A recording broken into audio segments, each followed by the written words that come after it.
I'm going to go ahead and call the meeting to order. Welcome to the Gullah Geechee Land and Cultural Preservation Task Force. This is Monday, August the 24th, and I want to acknowledge my colleagues here on the dais for taking the time to do this thoughtful work, and also the work of our staff and those who are involved with this body of work. I also acknowledge the presence of our town council. Seems like we almost have a quorum. We ought to be able to get some things done today. And of course, the other members of our staff, Mr. Boxley from our CDC as well. And of course, our public. Again, welcome and thank you for taking the time out to be with us. At this time, I'd like to call for a motion to adopt the agenda that we have set before us. So move. Second. I'm sorry, Mr. Simmons has moved, Ms. Wright has seconded. Okay, all those in favor? Okay, and we got the agenda before us. I also need to acknowledge that we have Ms. Margaret Hewitt joining us remotely. You may hear her voice. Hopefully we can see her image from time to time. She's also the other member of our task force who is, again, joining us by Zoom. And at this time, I'd like to call for a motion to approve the minutes from our regular meeting minutes of Monday, May the 4th, 2026. So moved. Mr. Lobong has moved. Is there a second? I'm sorry, Mr. Ibrahim. Mr. Malik has second. Okay, all those in favor? Great. Aye. Those minutes are accepted as they are. And with this, we're moving into our staff report. I want to give us a little preface about the work that we are doing now and have done in the past several weeks and months. Excuse me. There's been a few of us who have been involved in the LMO rewrite task force, and those were some pretty robust meetings. And I appreciate all of the folks who worked on that particular task force. And we are now to this point. Understanding that how important this is in this discussion, I'd like for us to understand that there is more work to do. So this is just the beginning of the beginning, if you will. And we understand that in our community, we are a diverse community. I've said on many occasions that I don't want us to think of it in terms of just my neighborhood or my community or my island. And it relates to our Gullah Geechee culture, also understanding that, yes, we are working to see how we use our properties and how we live. And the Gullah Geechee culture has been identified by the town as very important to this community. So it's not a matter of just what do Gullah Geechee people want, but this is our island. We are but one community. We have several different parts of the community, and we are working to do the best we can for all of us. What affects the Gullah Geechee community does affect the whole island. What affects the whole island definitely has impacted the Gullah Geechee community and the culture here. Historically speaking, we know that we've made some significant progress, and I'm very proud to be a part of that over the years. We know also that there have been some times when there's been a challenge for those who are Native Islanders and who are a part of this Gullah Geechee culture. So we are doing our best to catch up and address those issues as we move forward as one community. The examples that I've mentioned before is certainly with how most of our island is made up of gated communities. And we know that what happens in those communities is kind of individualistic. I do not want us to think of Hilton Head Island as one great big gated community. One size often does not fit all. We all, again, have our interests, and we have those things that are important to us. And again, I encourage us as we go through this process that we do maintain that decorum to maintain that decorum and that respect, and everybody's opinion matters, and we'll do the best we can moving forward with prayerful consideration. And I needed to mention the word prayer because for me, that is what it takes. I don't know what you believe in or where you come from, but we certainly pray that whatever we do here works out as best as it can be for all citizens of Hilton Head Island. Amen? I know we're not used to saying amen at these meetings, but it's okay. Just say I agree if you don't say amen, all right? And with that, we're going to move into our staff report. We do have some discussion items, and I'm happy to welcome Trey Lau. Is it Trey Lau? It looks like Low, we pronounce it Lau, who's been leading us through the LMO rewrite task force. He's here today to help us understand these recommendations that we're considering now to move forward to the Planning Commission. And again, I thank Mr. Hintz, our chairman of the Planning Commission, for being here as well. Trey? And if you would, well, I'm sure you will introduce yourself, but just for those who may not know, your position and the work that you're in charge of. Sounds good. Thank you. Thank you, Chairman. Yes, sir. Members of the task force, I am Trey Lau. I'm the interim planning director and current LMO official. We've been through 8 meetings together as a task force, so I appreciate that, 9 now, and I appreciate that preface that you've given us. I did mean to, or intend to add a slide in there to allude to one of the points that you put in there. This is not the end of the road for this. We will be looking at other items as they relate to zoning districts, land use, mass and scale, and the like. So this is an effort that will continue. This is just the beginning. All right. Move this out of the way. All right, with that, we'll get started. Well, I say that. There we go. Been through the agenda. So just some highlights to the packet that you've had in front of you. I believe we got that to you on Wednesday evening, so hopefully that was enough time for you to kind of go through what's in it. Not a lot of substantial changes to it. There was a motion at the end of the task force meeting to add back a few uses to the RSF4 district that affects Jonesville Road, which we've done, and you'll see in this presentation. And so that is the addition that was in there. As we talked about, this implements the first phase, not the final phase, but the first phase of LMO Task Force recommendations.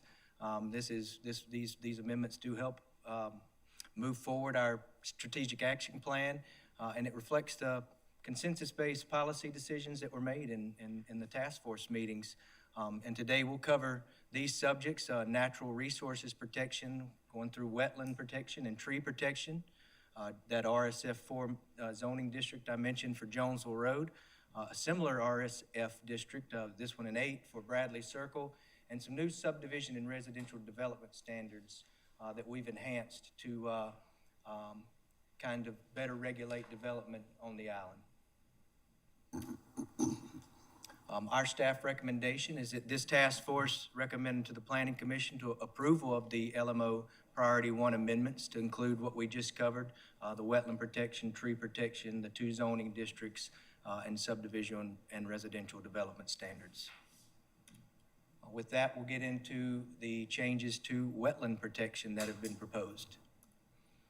During the meeting, we heard that the wetland buffers were a bit difficult to understand.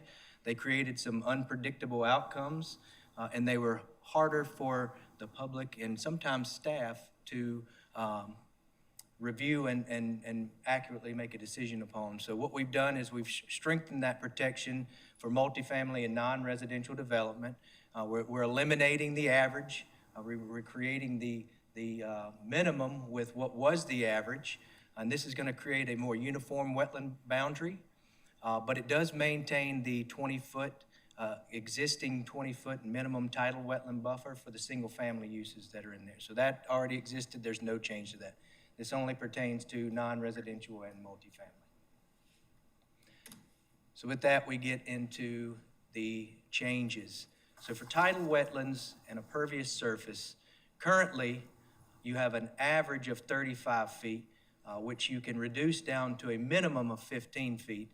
We are proposing to create a 35-foot minimum with no more averaging. For structures, the same, 40-foot average would be the minimum now, and that increases from a 20-foot minimum that could be imposed. And then the same for impervious surfaces, which is 50 feet, and increases from a 25-foot minimum. Freshwater, similar to what we just discussed, except for a few differences in the numbers. 35 feet as a minimum, an increase from a 10-foot minimum. 35 foot for structures, which increases from 20 feet, and 40 feet as a minimum that increases from a 20-foot minimum.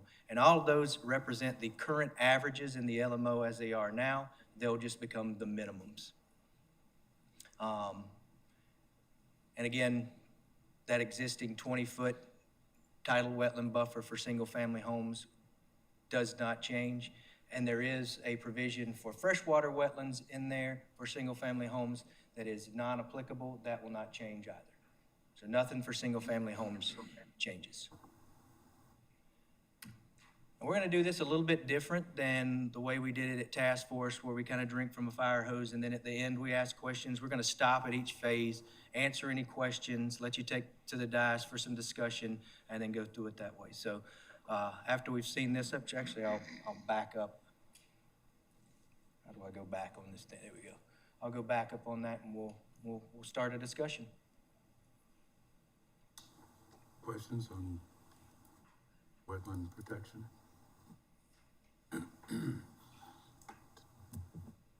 Still have a question? Right? Mr. Chairman. Thank you, Troy. Yes, ma'am. My question was based around existing developments or existing plans that were made for the wetlands in the wetland with the buffer. Would that apply to someone who already have an approval if they had something scheduled for development there? So if they've already gotten approval or it already exists, then this would not apply to them. Okay. If there was a major change to the scope of the plan that's already been approved, it could be looked at per our code as a new development. So we could potentially look at it that way, but for the most part, it's not applicable to the existing approvals and the existing structures, unless, like I say, they want to redevelop the site and they meet a certain threshold around 49-50%. Then we would require them to meet the standards here.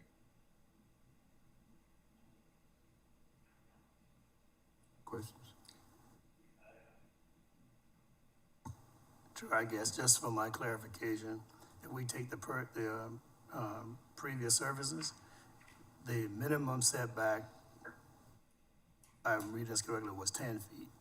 And that's increasing to a minimum of 35, is that how that reads? So currently, what you see in bold, so if we're looking at the 35 and 10 example, in the freshwater wetlands example, pervious surfaces, currently the average is 35 feet with a minimum of 10 feet. So what that means is if you can reduce your buffer width to 10 feet for each 10 linear feet apart, but let's say you've got 100 feet and you reduce 50 feet to 10 feet, then you're gonna have to bring back 65 feet on another part of the development so that you meet that 35-foot average.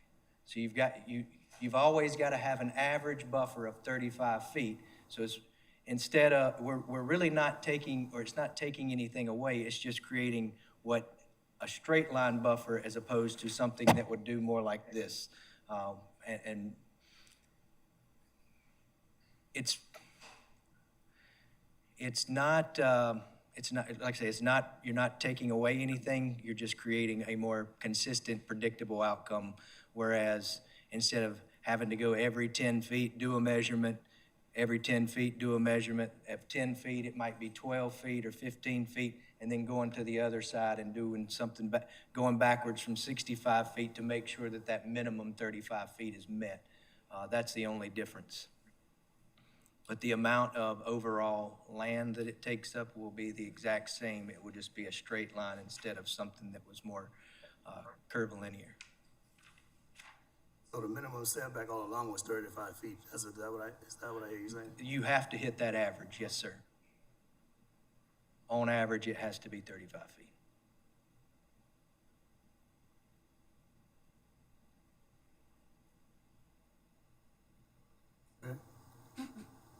Mr. Chairman, if I may.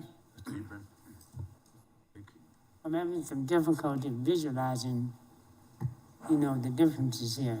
And probably been helpful to me if I would have had something I could physically see that would show the difference between what is now and what's being proposed.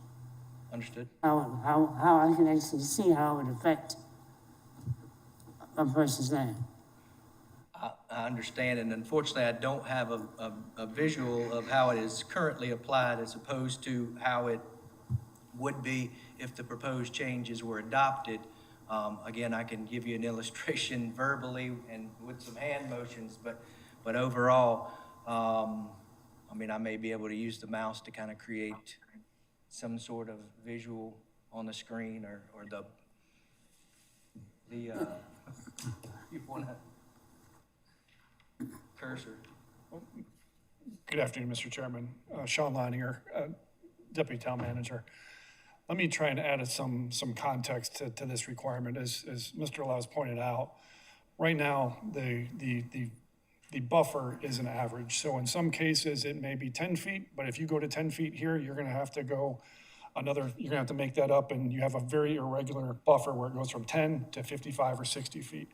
So you end up with something that is very ununiform on the project, on the property. That has difficulties as far as administration from a town staff. It has difficulties as far as implementation from property owners, engineers, land planners, because it's very complex.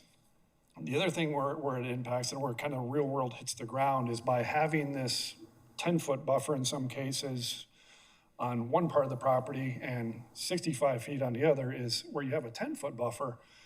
We have a loss of the ability to filter stormwater, the ability to remove pollutants, to remove some of those things and create natural areas and help protect wetlands. What this is doing is just creating a uniform standard. So there's no more guessing about, okay, if I'm 10 here, I have to be 55 or 65 or whatever the number is over here. It's just a straight, flat number that we utilize and can then implement across the board. It also results in uniform stormwater and buffer protections along our wetlands. Still accomplishing the same thing as far as the total area is of buffer area, but we are just treating it consistently. Much easier for us as a staff, much easier for an applicant, much easier for a property owner to go out and say, okay, I have a wetland out on my property, I have to be 35 feet off of there. That's a fixed number. It's not this back and forth exchange of information. For those properties that are already built, I think Trey has addressed that, they're allowed to continue to exist the way they are today until there's some type of change. If there is a property that has an approval, that approval is in effect until such time that they make major changes or their approval expires. So we've tried to create that uniformity and also protect those properties that are existing out there today. I hope that had some clarity to the question. I guess my I'm sorry, Mr. oh, I'm sorry. Yeah, I hear what you're saying, but I also know that because some of the Gullah families have very irregular parcels that could drastically affect their use of their land, in my opinion. Okay. Understand, and we understand that, and we had tried to account for that in setting a standard to match the minimum, and then we also have protections in place for those that are existing, that we have protections in place to treat those nonconformities and allow them to continue to exist the way that they are today. The irregularities in the property, the line will follow those irregularities. So we aren't creating anything that's creating additional irregularities, if you will, with those odd shapes of property that might be existing out there. And maybe, if I could, again, this is in relation to multifamily and non-residential development. So anything that is a single-family lot or developed as a family compound or family subdivision, they're looked at differently than what family compound, family subdivisions are looked at as single-family uses. And then single-family is obviously already a 20-foot on the title and a non-existent or non-applicable on the freshwater. So it doesn't affect those properties. This is just multifamily and non-residential. Okay, Does that help a little bit? a little bit. Yes, sir, Mr. Simmons. Yeah, so basically, can you say this will not impact the usable area of land if it's done this way? What's the difference between how it was calculated and having usable space now versus how it was previously? Would an applicant maintain the same amount of usable or buildable area with these calculations? Well, I think what Sean is telling you is the overall area will not change. Now, as we know, here on this island especially, to Mr. Abdul Malik's point, is no lot on this island is exactly the same. We do have some unusual shaped lots. And there are processes that are in place that you can go through and to get, if it were to affect it, that you could go through a variance, and that's where those hardships come in, are those irregular shaped lots. Those are cut and dry pretty often on that, and what the code is intended to protect through the variance procedure.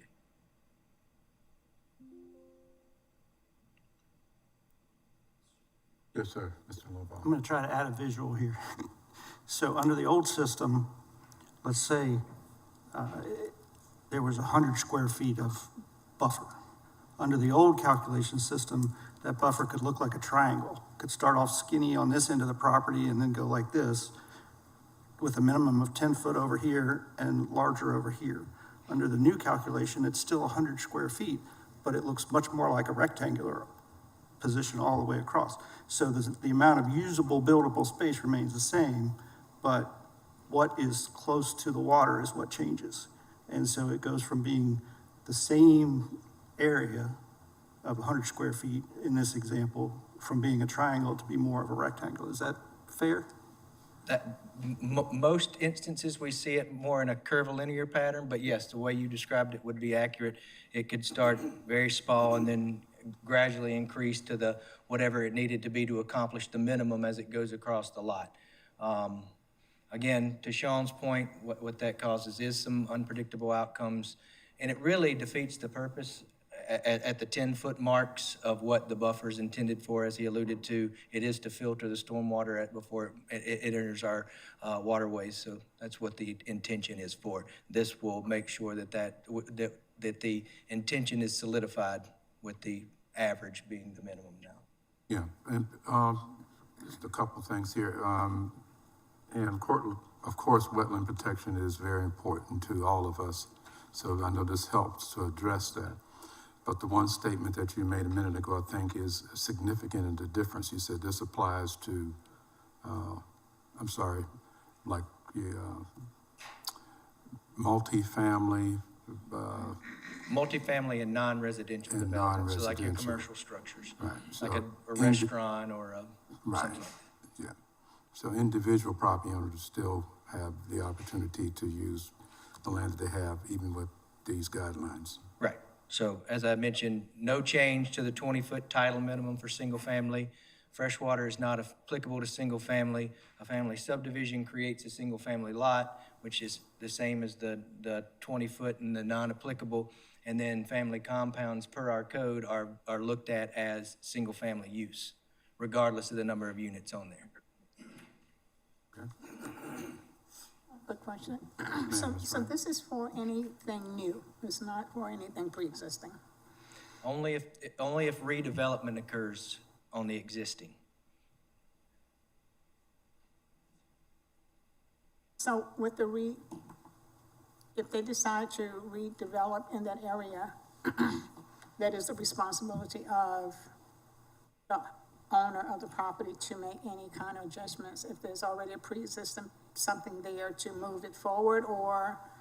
So we've also got a pretty robust nonconformity standards section, so we understand that through changes to this code, which is a living document, it will forever change, that nonconformities are going to be created. We try to limit those as much as possible, but by design, that's just what happens. They are created. So we do have a provision in our code called substitutions of nonconformities, where you can bring other site features into compliance in lieu of others, so that you may not have to bring it into full compliance.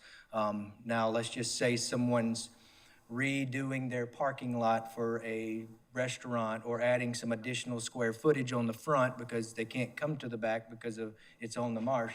That could still happen without them having to redevelop the whole back end of the parcel to be now in compliance with this buffer requirement. Okay, good? Great, thank you. All right, moving forward. Yes. All right, so now we'll move on into tree protection. So this one's a little more robust. We've added a few things in it. So what we've tried to do is enhance tree preservation by requiring greater consideration of tree canopy and creating clear criteria for significant tree removal and explaining for major tree impacts. We've improved our tree mitigation and replacement through clear tree mitigation replacement fund standards. We're encouraging larger replacement trees.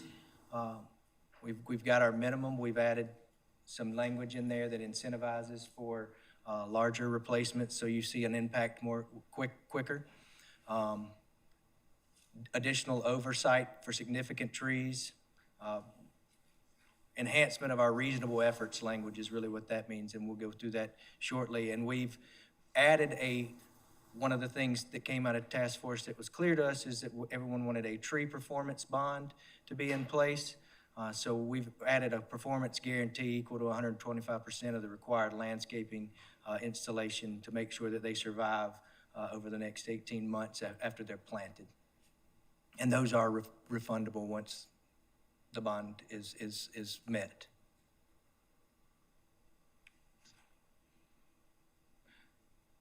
So we're requiring greater consideration to tree preservation during site design.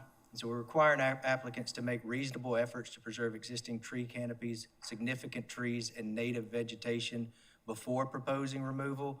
And we apply these standards to development projects, but also public streets, pathways, drainage projects, athletic fields, airport runways, golf courses, and minor utility projects, which are currently exempt from those standards. And we're encouraging the site design that works around the trees rather than just taking them down, which is what we've seen here recently. So some of that clear criteria for tree removal: significant trees may only be removed after demonstrating the following. So right now, the current code reads, you must provide reasonable efforts. This is that reasonable efforts language. This adds some objective criteria to what's currently existing. And that is, the property cannot reasonably be used without removal. Roads, parking, buildings, and other improvements have been designed around the tree where feasible, and removal preserves healthier hardwood trees, and reasonable design changes cannot preserve the tree without reducing lots or floor area, and the tree is not located within a required setback or buffer. If these standards are not met, or the official finds that the objective criteria are not met, then they can go for consideration to the Planning Commission instead of an administrative approval. And it provides a consistent decision-making process and encourages evaluation of those trees before we just go taking them down, because it fits what we want to do. And the next one is that we clarify administration of the tree mitigation fee and tree replacement fund. It clarifies that Payment into the tree replacement fund is not an automatic alternative to replacing trees on site. So basically what that means is, just because you want to remove it, you can't come to us and say, here's a check for this amount of trees, we're going to go ahead and take them down. It does allow for off-site mitigation when the official determines on-site replacement is not feasible. So sometimes in some of these single-family scenarios, now that we've removed the exemption for significant trees, and we have to go back, or I'm sorry, specimen trees, and we have to go back and add mitigation when they are allowed to be removed. Some of these sites are small and tight, and we understand they can't fit the trees on the site, so we may allow to get paid into that way. It establishes consistent methodology for calculating mitigation fees, and it expands the eligible uses. So right now, currently, we can only use the mitigation fund to replace trees post-disaster. Now we would be eligible to use them for tree planting on town property, canopy restoration projects, Arbor Day, and community tree planting events. We left in post-disaster recovery, which is already existing, and then similar public tree canopy projects. And it provides for standard or clear standards for when the mitigation fund can be used. And here's going into that, supporting the planting of larger replacement trees.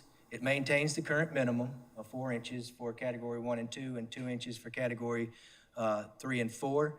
And it allows larger category 1 and 2 replacement trees to receive some credit if you wanted to go above that. So the first 4 inches are a 1-to-1 credit. So if you remove 4 inches, for every 4 inches, you owe us 1 tree.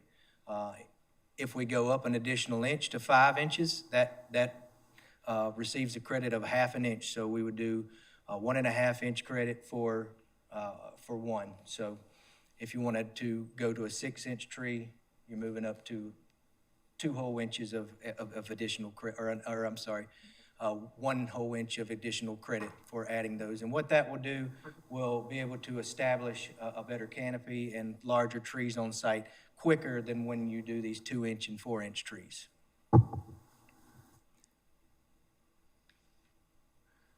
And then to the tree survivor performance guarantee, it requires a performance guarantee equal to 125% of the cost, and that's of acquiring the trees and installing them.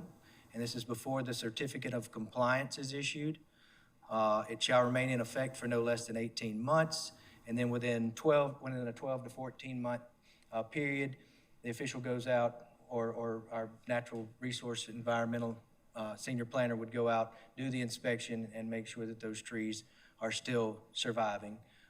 And it allows us to use those funds if they are dead or if they fail to replace them. And we will give an 18-month extension if we find that the bond is not satisfied, for you to replace the trees and then withhold the money.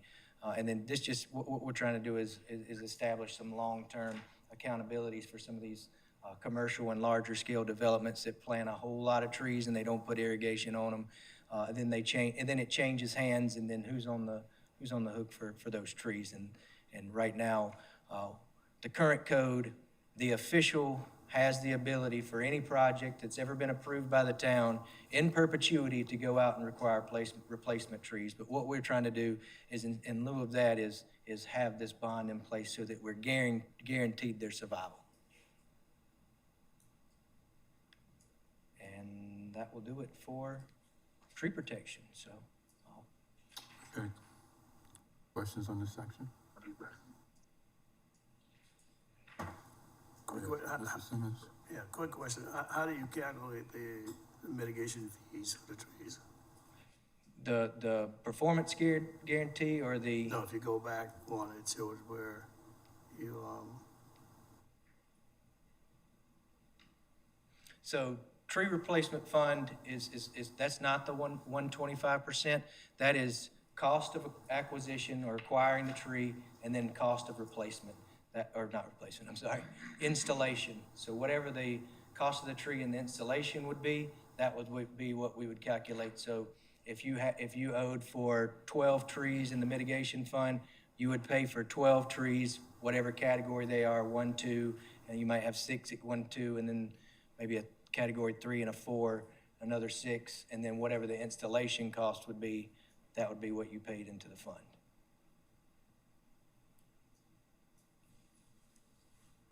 Good? That's right. My question is, a tree, so how does that fee apply to trees that are dead? So if there's some trees that's on your property that's dead and need to be removed?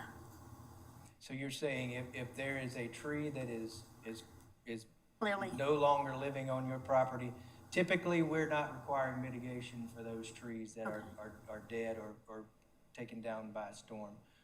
Unless there is redevelopment that occurs and we find that the buffer does not meet its, what it is intended to meet, then we'll have those trees added back in at that time. But, for a single-family residence that has a tree come down in a storm, we're not going and asking them for mitigation for those trees. so it's not a question of whether or not it was out by a storm or something, but it just, is dead. Right, a dead Yeah. tree. Yeah. Yeah, okay.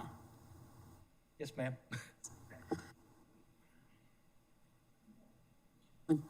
Yes, sir. Would this apply to all lots or just subdivisions? Which portion?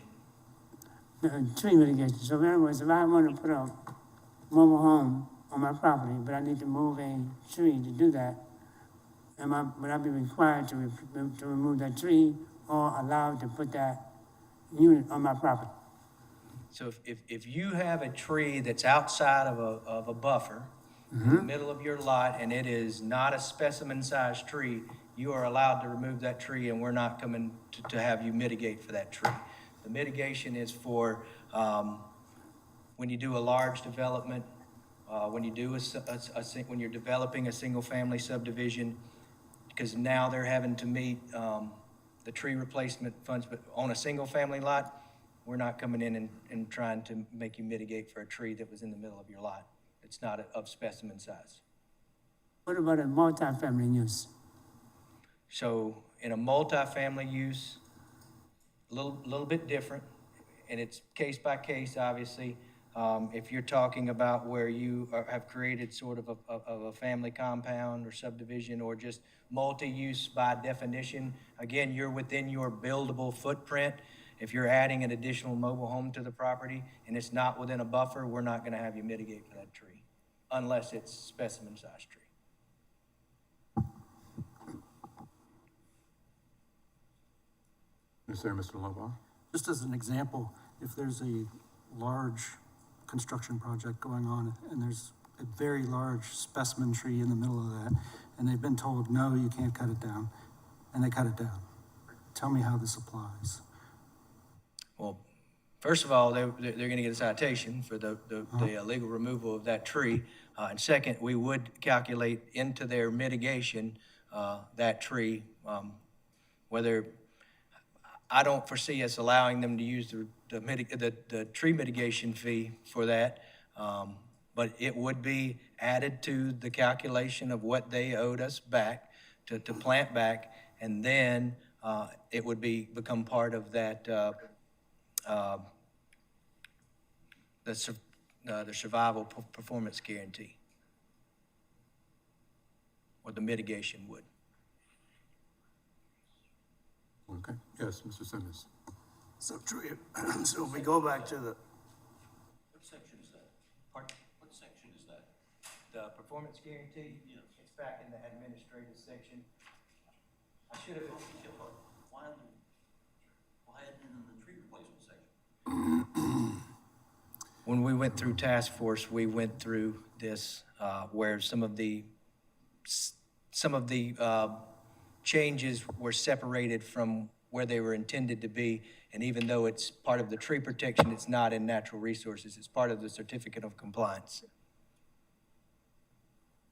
But yeah, so if we have a single family, as Ms. Malik was referring to, and there is a specimen tree on that lot, so then you would have to meet the tree, come under mitigation requirements at that point, even if it's a, so we removed last year the exemption for single-family lots to remove a specimen tree without going through the process with the town. Now, if we find that it is dead, dying, or diseased and creates an imminent threat to the property or the property owners or the public, then by all means, we are going to look at that arborist report and allow that removal. That meets that dead tree category. It's not within a required setback and buffer. If it is a surviving tree on the property, example, we had one that came through not too long ago. It was growing under the foundation. That's a clear hardship. It doesn't quite go, the state has criteria for a variance. They're more applicable to a setback buffer kind of situation, not really a tree, but you can, it's obvious there's a hardship there. It's creating damage to the house. Unfortunately, the official doesn't have objective criteria to allow that to come down, so we go to the variance process. At that point, we did require mitigation for that tree to coming down, because it is a live specimen tree that is protected on the island. Residential or commercial, That's, as an example. that's blanket, residential, commercial. And that exists currently. Back to, thank you. But back to Mr. Malik's question, residential live specimen tree. Yes. Did I hear answer as to what happens for that single-family project if you have a live specimen that prohibits you from placing a mobile home, as his question was? It spoke to if you didn't have, if the tree wasn't specimen, but what if it is? If the tree's not specimen, it's not protected, so it can come down. Yeah, If it's but- a specimen tree, we, because of the exemption that was removed from the Okay. LMO, administratively, we cannot approve that removal without an arborist stating it's dead, dying, diseased. If it is, we can approve it. If not, then it goes to the BZA for a variance to be able to remove the tree. At that point, if the tree is removed because it is a live protected tree, we would require mitigation for it, Okay. or we do currently.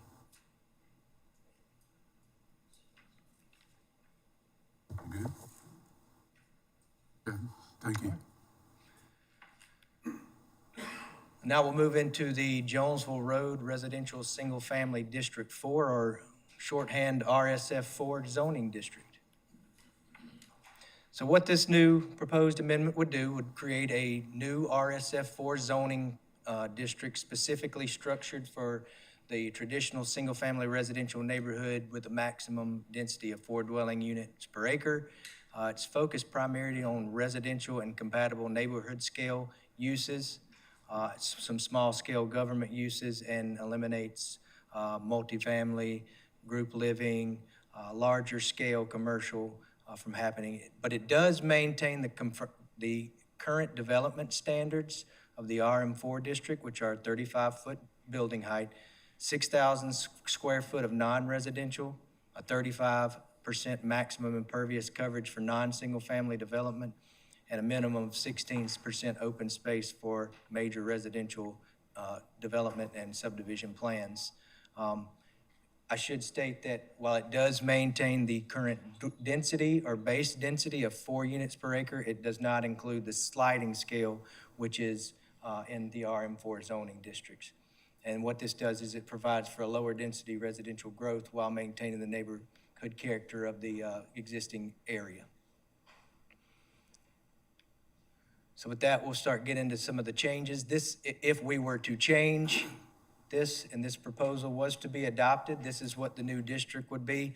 Obviously, some of these uses have been eliminated, which we'll go through in the next few slides. But these development standards here would remain the same. And we'll get into those uses right now. So family compound, family subdivisions, which currently exist in the RM4 zoning district, would carry over to the RSF4 zoning district. Group living, multifamily, and recreational vehicle would all be removed. And workforce housing, which it mentioned a few uses got put back in at LMO Task Force, would now be put back into the RSF4 zoning district and be permitted with conditions. Public, civic, institutional, and educational. We retain cemeteries and community services uses. Community services was one of the additions at the LMO Task Force that came back into This zoning district, after discussion at last Monday's meeting, it removes education uses, and then the remainder, which are government, utilities, and religious institutions, all remain either permitted with conditions, or permitted under a special exception.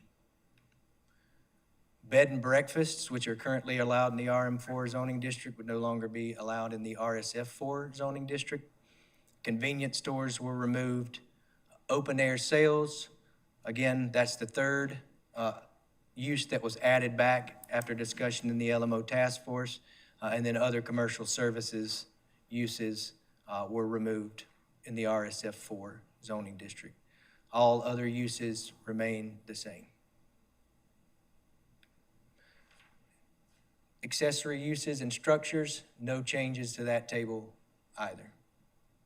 What exists in RM4 currently is retained in RSF4. In green on the screen is what the zoning district, or the parcels the zoning district would cover. And you can see that these are all parcels that are either accessed from or off of Jonesville Road. Nothing off of Spanish Wells, nothing off of Miller Road, which is off of Spanish Wells, and then nothing off of any of the other secondary roads in that area, only on Jonesville Road.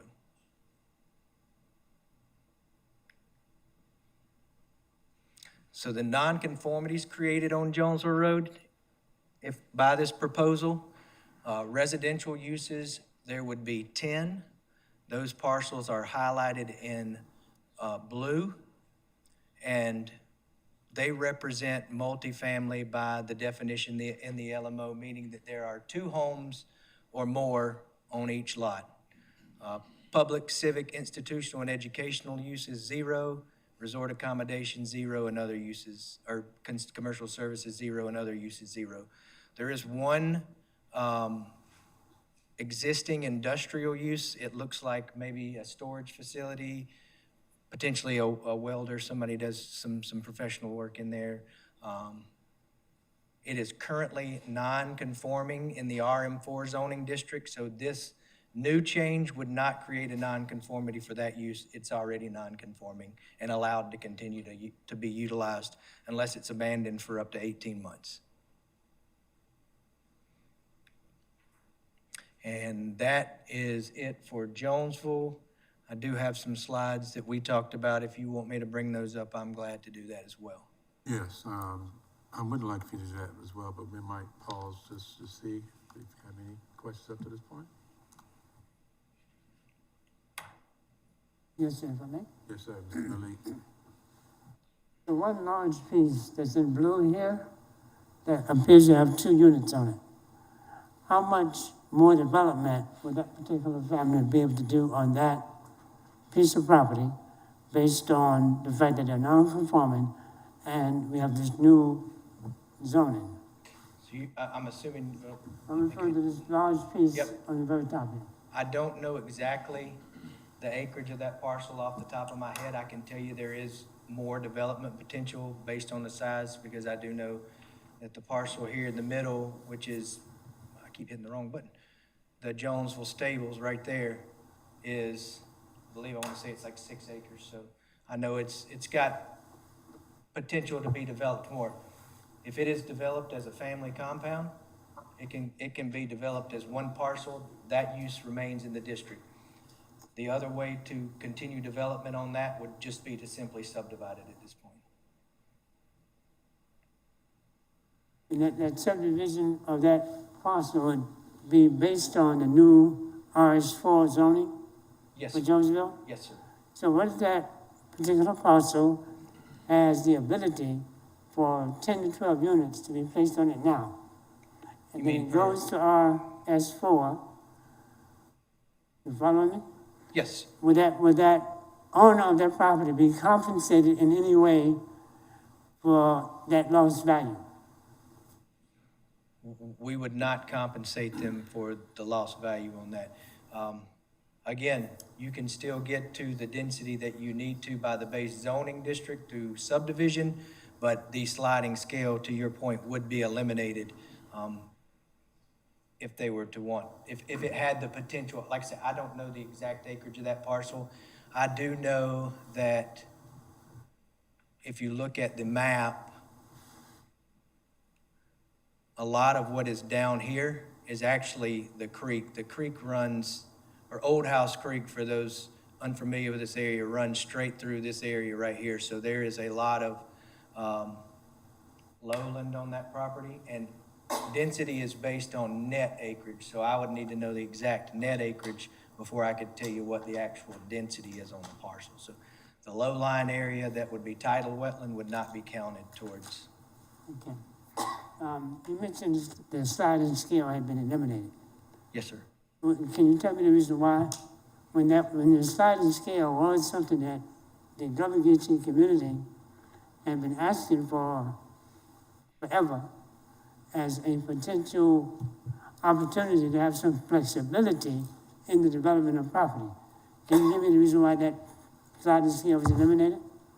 So I guess I should say too, this zoning district only applies to those parcels in green there. It does not affect any other parcels currently zoned RM4, and there's not been a study or any community meeting on where we have even thought of moving this. This is, if you look at the RSF districts across the island, they are very concentrated to small areas. What we have proposed was derived from community meetings that we had in the area. And the overwhelming was, and then I do have a slide that shows you the density in the area currently, which is just under, if you added it together and did the math, it ends up being just under 3 units per acre is what's in that area. So through community meetings, through some research, and through some planning, we established that the RSF4 was probably the best to accommodate removal of the sliding scale, because that's what we heard a lot of, bringing this neighborhood back into a single-family residential character neighborhood with some small-scale, neighborhood-scale commercial uses, and that's what we heard, and that's, to answer your question, that's where that came from.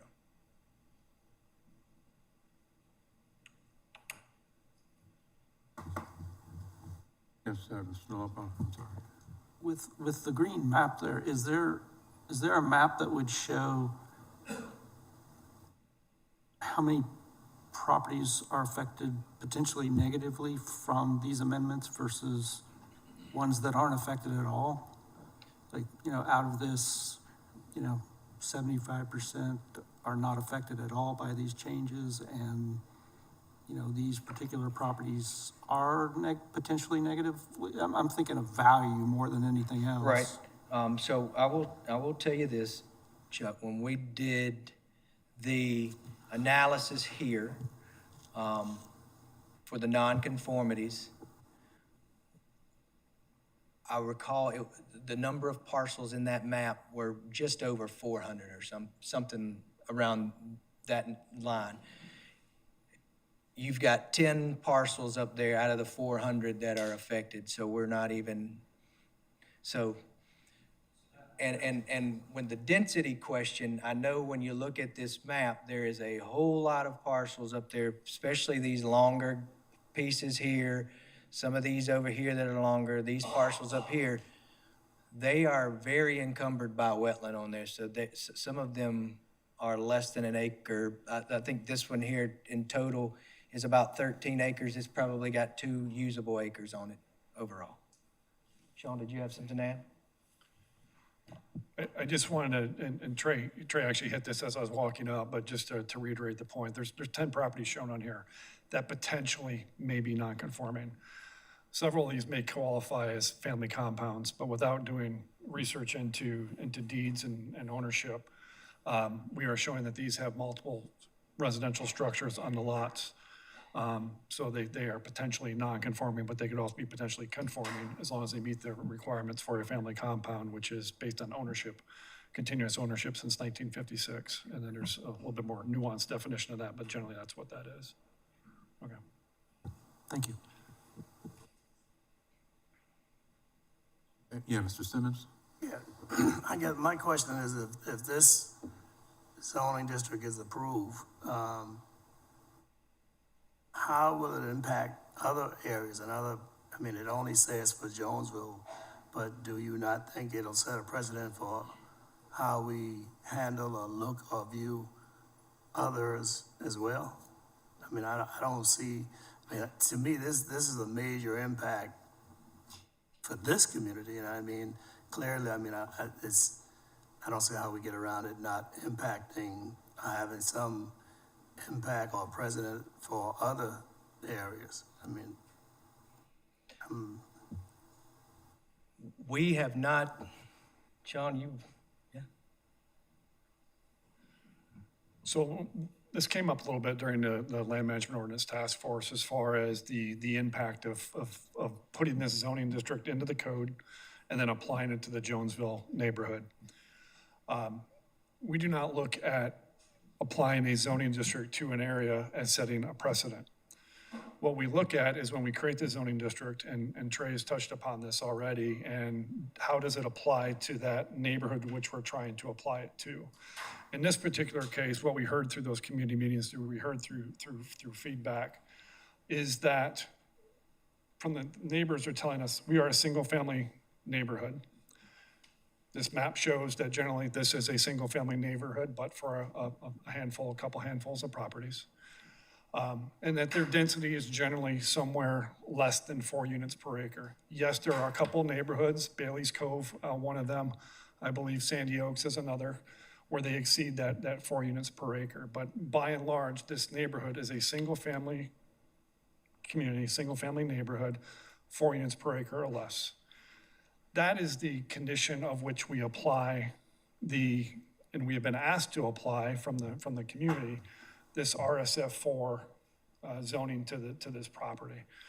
So there may be I don't know if there's other properties, there may be other properties that may want, when this goes into the code, to apply an RSF4 zoning to a neighborhood. But that would be up to that neighborhood, just as it was in this case, for them to approach us and say, hey, we think we are a single-family neighborhood, 4 units per acre or less, and we want to apply this zoning to our community.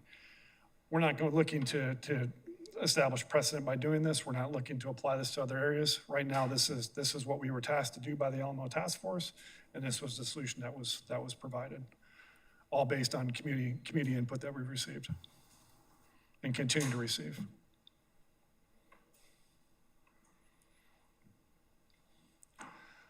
May I ask John a question? Yes, sir.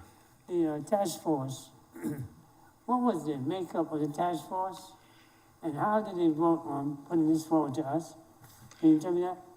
So the task force represents a cross-section of the community from town council members, representatives from our boards and commissions, planning commission, design review board.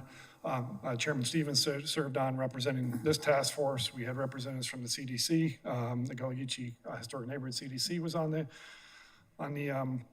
task force. We had representatives from the PUDs. We had representatives from the business industry. We had representatives from the short-term rental industry.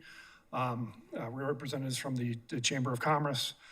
We tried to pull a cross-section of all the interested parties to the extent you can do that in a manageable group.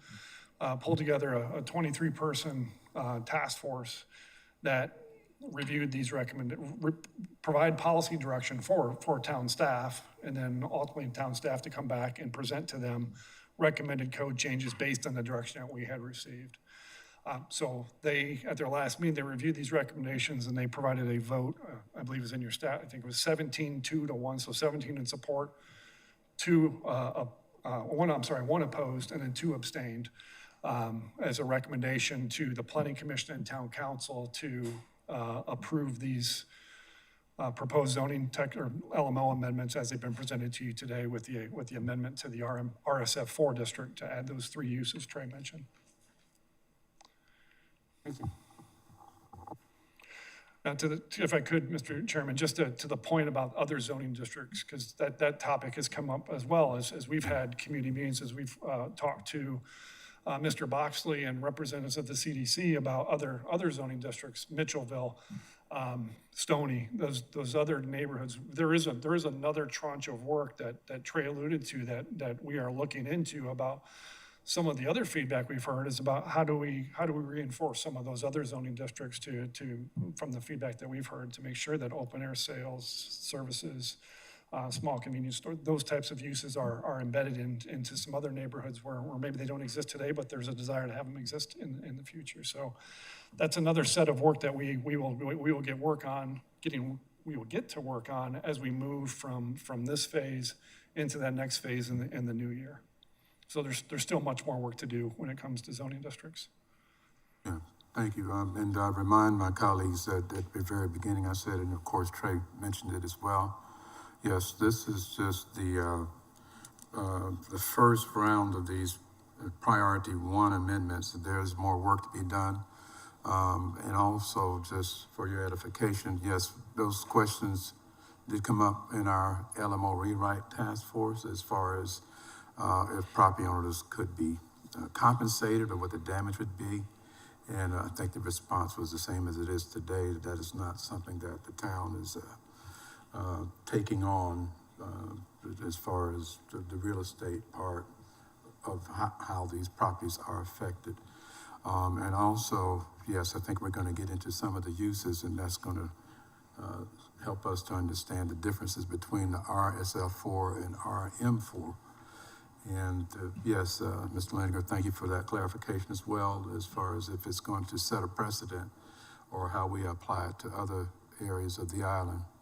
Again, in my opening statements, I've tried to say that one size does not fit all. And I do appreciate this work the staff is doing to try to think outside the box a little bit. So we're doing what we can to make it work. And this is just the first step in a long line of work that needs to be done. Mr. Malik, you had another question? If I may, Yes, sir. not so much a question, but an observation. What I'm observing here is, a question would be, what is the sense of the urgency of us having to approve this today to forward it versus taking on another section of the community and create a proposed rewrite of a totally different area to compare what we would do with that area versus what we have here. And again, I'm fearful that this will set a precedent because of some of the history that we have endured. I understand, and again, to Sean's point, this was not intended to set a precedent. This is what we heard from the community, and this was the result of it. As far as the expeditiousness, this started in January, so it's taken some time to even get to you all. So we're not trying to force this right now. This has been discussed at length pretty well. And respectfully, I understand that, but what I'm saying as a task force has been charged with trying to look out for the interests of the Native African American Gullah community, then I feel like we should have more time to really see more of what the LMO would look like, you know, than more than just 1 or 2 zones, 1 or 2 areas. And the reason I say that, I believe that the town responds out of protest. We are responding now from Jonesville and Bradley Circle because of the protests that they have made for the last several years. And maybe we're not aware of the history, but this particular task force came about as a result of a threatened protest in 2017 of the Heritage Golf Tournament. Now we have been charged with the responsibility of looking after the interest of the community. So that's why I'm asking. You know, if we want to be transparent, what's the urgency? So rather than urgency, let's talk about priority. When we set out this task with, as a staff with the LMO task force, we had a couple of things that were top of mind to address some of the issues that we're seeing throughout the community as development opportunities present themselves. And they generally had to do with wetland buffers, they had to do with tree protection standards, they had to do with our subdivision regulations. We haven't talked yet about the subdivision regulations, but that's really where our focus was. As we went through the LMO task force, there was some feedback provided and some direction provided to staff to address these two zoning districts that we're talking about now. It's not that these other sections of code that I mentioned, whether it's Mitchell, in the back of your staff report, there's a whole list of all the things that are up next. And it has to do with zoning districts, it has to do with mass and scale, it has to do with some of those more, really zoning district regulations is what it comes down to. It's not that those things aren't important, it's just this is where our focus is right now, and so we need to start somewhere, so we're starting here. And that's the direction we've been provided. We then will shift as I said before, we will then shift our efforts onto the rest of these other subdivision, or these other districts that I believe you're referring to. And we'll have a similar conversation related to those neighborhoods as well. But right now, this is where our focus was. This is what we've been tasked with doing. That's what we're presenting and bringing forward to you now. And we'll have a lot of other conversations with other things coming forward very soon. Yes, sir. If I may, and with all due respect to what you're saying, Mr. Sean, the priorities of the Gullah Geechee Task Force, as I remember, have been a priority for several mayors, not just the one that we currently have, but they had it as number one priority. What we asked for, overlay, potential overlay, that's been taken off of the table. Increased density, multiple uses of our land. And what we're seeing is more and more regulations. So it's like, you see the perspective I'm coming from? I do, and I hope you see where I'm coming from, is that I don't believe any of that's been taken off the table. We simply have this is where our focuses are right now, and the next thing we're working on are those things that you're describing. So the work is coming. This is just where we are today. I don't know how else to explain it. But again, from my perspective, it always appears to me as if we are the next item to be looked at, and the next concern to be registered. Well, I think all of the things that we're talking about today affect the entire island. So that we're trying to, these improvements that we're trying to make, and I will characterize, they're improvements for the entire island, regardless of whether they're behind the gates or whether they're outside the gates. These are all things that help benefit the island overall. Yes, sir. You have something to add? Good afternoon, y'all. My name is Racusin LaBruce. I'm an attorney with Finger, Melton, and Brooks and LaBruce. Brittany Ward in my office is y'all's town attorney. Unfortunately, she had a conflict, so she couldn't be here today, and she asked that I attend on her behalf. So I'm going to go ahead and start with an apology because I don't have necessarily the history that Mr. Lowe, or Mr. Lau, Mr. Leininger, obviously all of you and the members of town council here and have been through the task force, have been listening to it, and have been working through these problems. What I'd like to say, if I can, to try to help answer some of the questions to the best of my abilities, and I hope I don't get in trouble with any of the council members or staff members who are here today for speaking out of turn, but I think that the questions that are being raised by the committee are the reason that you're here.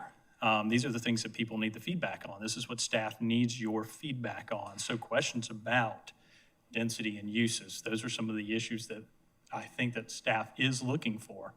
What your role here is today is to consider whether these are capable of being recommended to Planning Commission, who is going to make a recommendation to Town Council as to whether these LMO amendments should be adopted.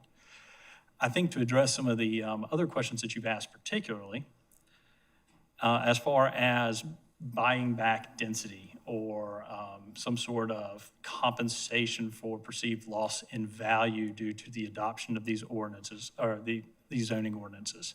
There is nothing in the current proposal that considers that, and that's pretty unusual when zoning changes occur, just in my perspective. and in my experience, it's very unusual when zoning laws change, that there is a, this buyback of, or compensation to the owners, unless it is a complete elimination of an existing use that is otherwise recognized. And that's very, again, very, very rare. As far as precedent, the creation of the RS4 zoning district on Jonesville Road does not in and of itself create a precedent, whereby Mitchellville or any of the other similarly situated zoning districts will have to assume that same RS4, be applied that same RS4. But I do think it is astute of y'all to recognize that creating some zoning district that may lack certain characteristics that are visible elsewhere could be applied. It doesn't mean it will, and it doesn't mean it has to be. So from a legal standpoint, no.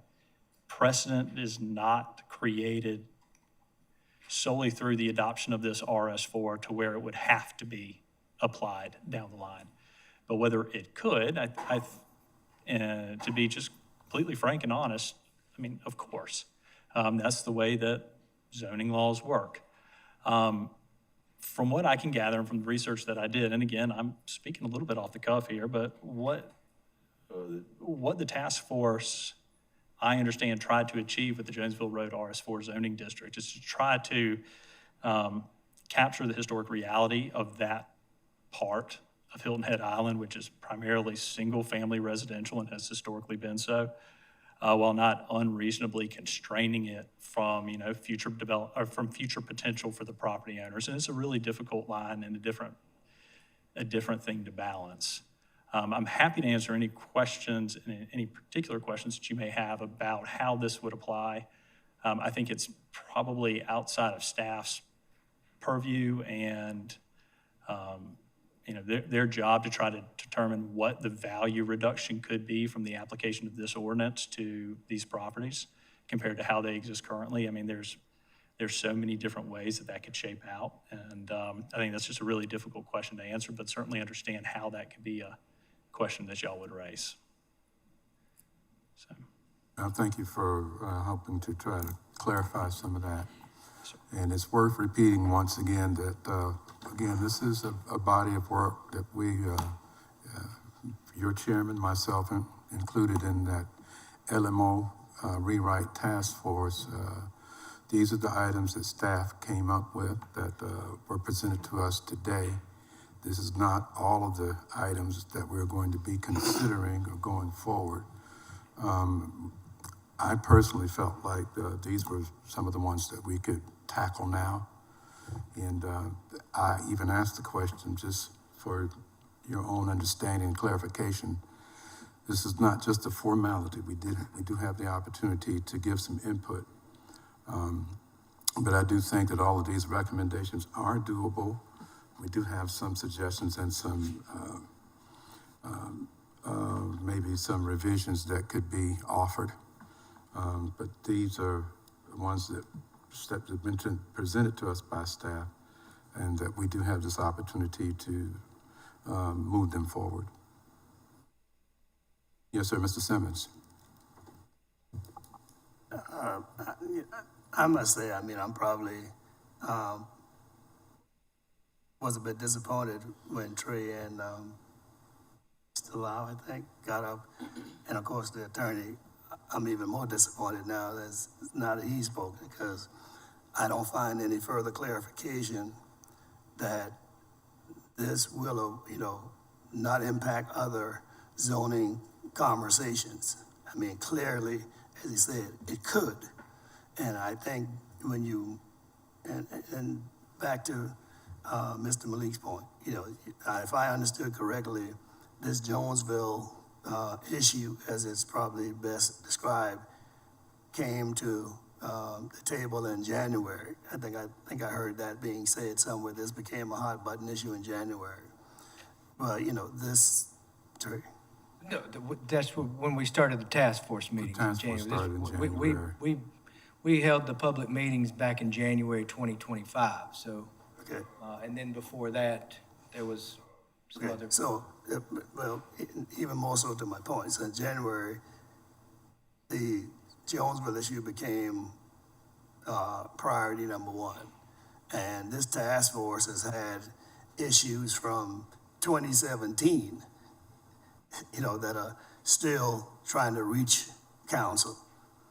So, I mean, it is sort of difficult to try to stomach this when we've got a 9-year struggle on the table and we got the task force created in January. The task force created in January now finds this to be a higher priority than any number of other issues that are listed. And I hear the conversation that it's going to come up. I heard that since 2017. We spent a lot of time, a lot of hours formulating those, what we call priorities, and now we have an issue that the task force took on since January to now, and it seems to be the number one priority of the task force. So, I mean, it doesn't sit well.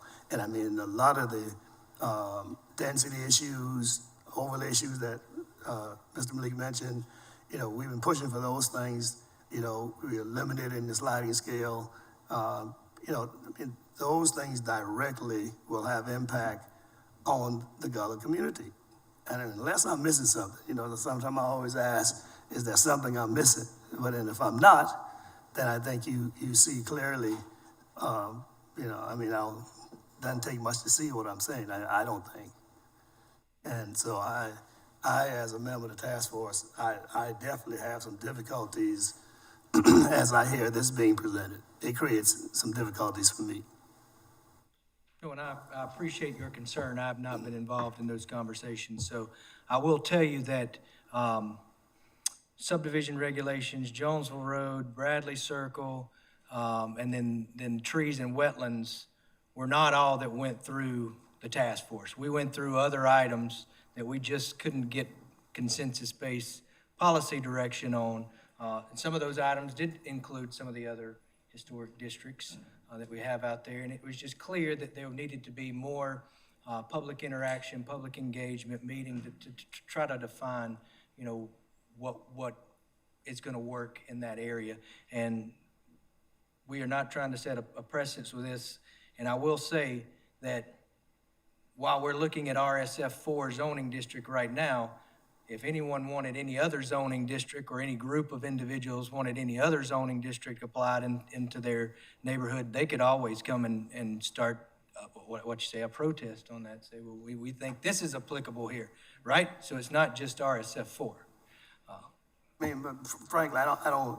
My point is that the very ones that the task force has set out for years. I mean, those have been, up front and on the table for many years, and we don't have them approved. So I mean, coming forth, like the other folks did. I mean, I don't see why they all of a sudden has so much priority over those. They 9-year-old request, if not older. These requests that came from this task force are not new, but clearly the LMO task force didn't take them on as a priority. They got pushed back. So let me add some context here, and we're going to try to move the meeting. I appreciate your comments and your input. And again, I sat on that LMO rewrite task force. To Mr. Lyle's point, there were several items that were brought up, and these are just, again, the beginning of the work that we were asked to do.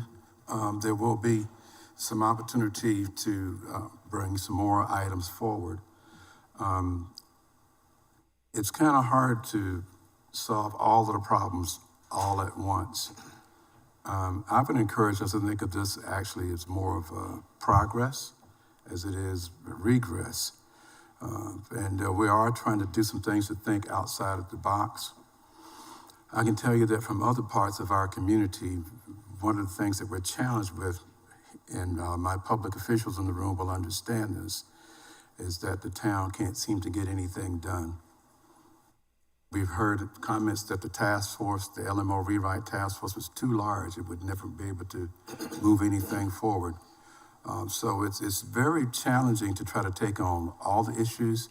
I don't want us to misunderstand that some of the other items that are in our Gullah Geechee task force are not important, and we have made some progress on a few of those items. But these are the things that are in front of us now, and I see that, again, as progress, and we are trying to think outside the box. Staff has been challenged with whatever they bring forward. They're listed as priority one amendments, but I think that's more in relation to what's being presented first, not that these are more important than anything else that we're going to be working on. So we will have some opportunities to work on the other areas, and Jonesville and Bradley Circle on our agenda are also part of the historic neighborhoods. So I don't want us to misunderstand that this is something that we chose to do because of public outcry or anything like that. We do received a lot of input from the public and from our LMO Rewrite Task Force. And these are simply the items that are brought forward to us today to either move forward or make some other changes to the recommendations. So I offer that to my colleagues here as well. Mr. Chairman, if I may, I just want to put one comment on record regarding compensation. The town of Hilton has engaged in compensating landowners for not developing their land to fit into a certain developmental program that they have. So it's not like members of the community who may lose value cannot be compensated, because the town has already done that in the past. I just want that to be on the record. I'm in code administration, so I can't be a part of acquisition, so I don't. All right, I just want that to be a part of the record. Thank you. Thank you, Chairman. Yes, thank you. Counselor, you have something to add? Just a clarification. Typically when the town would essentially buy back that development, that's through land acquisition or conservation easements, not adopted as an overall part of a zoning ordinance that impacts, a stretch of properties. I just wanted to clarify in case there was confusion, not trying to.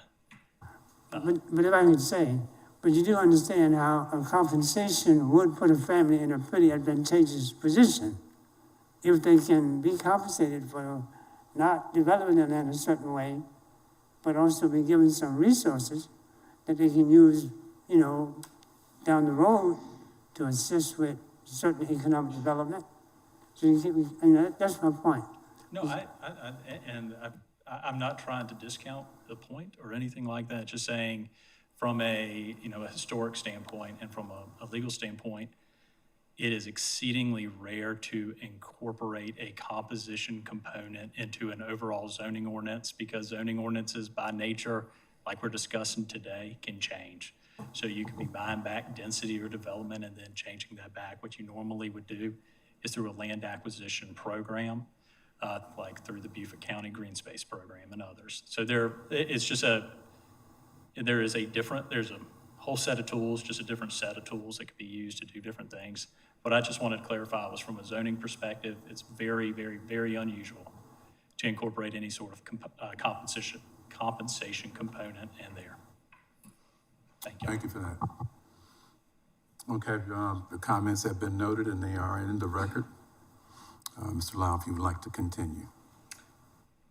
We had concluded the Jonesville Road portion of the presentation. I know you and I had a discussion on the uses. I didn't know where you wanted to, if you wanted to incorporate some of that into today's meeting. I would like for to get some, yes, to have that discussion on the differences in the RM4 and the RSF4 and those uses, and what has changed and what some of the revisions that we should consider, yes.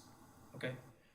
I'm gonna have to go to the end of my presentation. I've got some slides that cover some of that. So this is the workforce housing piece. This is the use definition. So the first few use definitions are the uses that were removed from the RSF4 or zoning district that are currently permitted or permitted with conditions in the RM4 zoning district. Those were group living, multifamily, recreational vehicle, educational uses, bed and breakfast, convenience stores, and other commercial services. As I mentioned at the beginning of our meeting, included in those initial removals were workforce housing, community services, and open-air sales. In the LMO Task Force meeting last Monday, we had those added back in as part of the motion. So I wanted to add those in there as well so everybody sees what got added back in and what was removed. And as opposed to me reading those off, I'll leave those on the screen, let you read those and ask if any questions and this is just as an understanding piece of what's being taken out. So the items that were added back in were the community services and open air sales and the workforce housing. That is correct. And the discussions that I've had with you and staff, especially as it relates to workforce housing, this Jonesville area didn't appear to be a good place where that could work, but I understand we might not want to take that particular use out, but we could leave it in with some modification. Sure.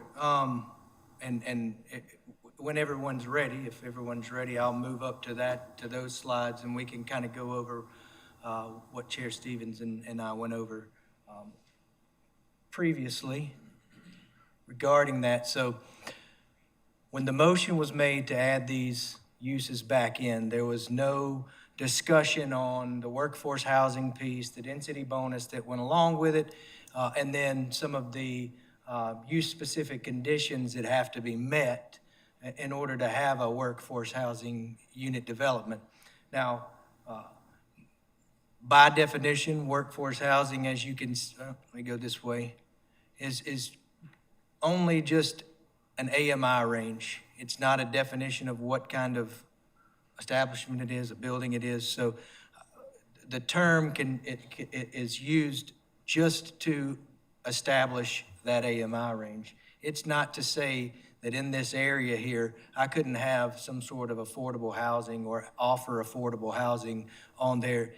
It's just saying to qualify for the workforce housing program for the town, which requires a document to be signed with the town that encumbers the property for 30 years. You've got to have a minimum of 3 acres to have a workforce housing development. And for this area in particular, Jonesville Creek, or Jarvis Creek, sorry, I want to say Jonesville. Jarvis Creek and Old House Creek flank both sides of Jonesville Road. So there's a use-specific condition that says the property shall not have frontage on Jarvis Creek, Broad Creek, or Old House Creek. That eliminates a majority of the parcels. Also the fact of the 3 acres, having to be 3 acres, while there are few, most of them have frontage on the creek. You could, through some aggregation, you could probably get to 3 acres. However, doing that strategically where you didn't have a parcel that fronted, it would have to be Jarvis Creek, because on the Old House Creek side, it wouldn't be possible. You would have a tough time. There's also another specific condition in there which states that lots within an existing legally platted and developed single-family subdivision, including the open space in those subdivisions, are not eligible to participate in the workforce housing program. That just adds another level of nuance to an already difficult area to do this use in. But again, that's not saying you couldn't do affordable housing if that was what was in your heart and you wanted to do that on your property. And I did include a density map. Right. The density piece was the part that I think we were talking about changing, right? Right.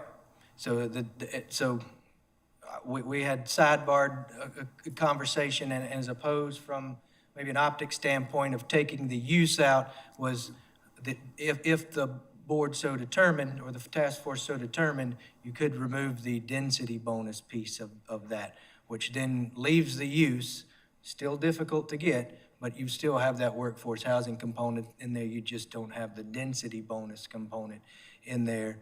And that density bonus is if 50% of your workforce housing units are workforce housing and meet the AMI requirements, and you've signed the agreement with the town, then you get 100% bonus on your base density. So it would take you from 4 to 8 just for the workforce housing piece. If you did 25% of your units, takes you to 50% of your density bonus. So you could do 6 units per acres. It would have to be a workforce housing piece. But this density slide, here's a study we did for the Jonesville Road area. And this really shows you how many single-family platted subdivisions there are up and down Jonesville Road. Everything to the left of Shearwater is on either Old House Creek or Jarvis Creek. Everything past the paddocks, except for that small out parcels there in the middle, kind of looks like a little frying pan almost, that little parcel there, and above it, those are some aggregate parcels you could potentially put together to make 3 acres. Again, they're encumbered by some wetlands, so it would come down to what that would be. And anything past that is either a single-family platted lot or on the creek. And then on the Old House Creek side, everything fronts Old House Creek, except for a few parcels in the Jarvis Creek subdivision right there, and then Sandy Oaks subdivision. So it'd be very difficult. And then going back to the density piece, as you can see, Shearwater's 3.7, Blue Crab Manor is 1, Graham Lane's 3.8, 2.6 for the paddocks, and then you've got Bailey's Cove and Sandy Oaks, to Sean's point, that are over 4, just at 5.8 and 5.6 respectively. Overall, when you count those up and do the math backwards, it comes up, I think it's 2.9 off the top of my head, but it is under 3 units per acre. The rest are either the single family or have 1 or 2 or 2 multifamily, so those weren't added into this because it's either 1 or 2 on those. So going back to your point, Chair Stevens, this is the portion that could be amended to allow workforce houses to stay in there, but with the intent of the RSF4 district, remove the density bonus out of it. Questions, comments? If you remove the density bonus, there's no incentive to do workforce housing. It just appeared that it was very difficult to do down there, and we haven't had many, if any, opportunities to do workforce housing there, so it just didn't seem to make sense.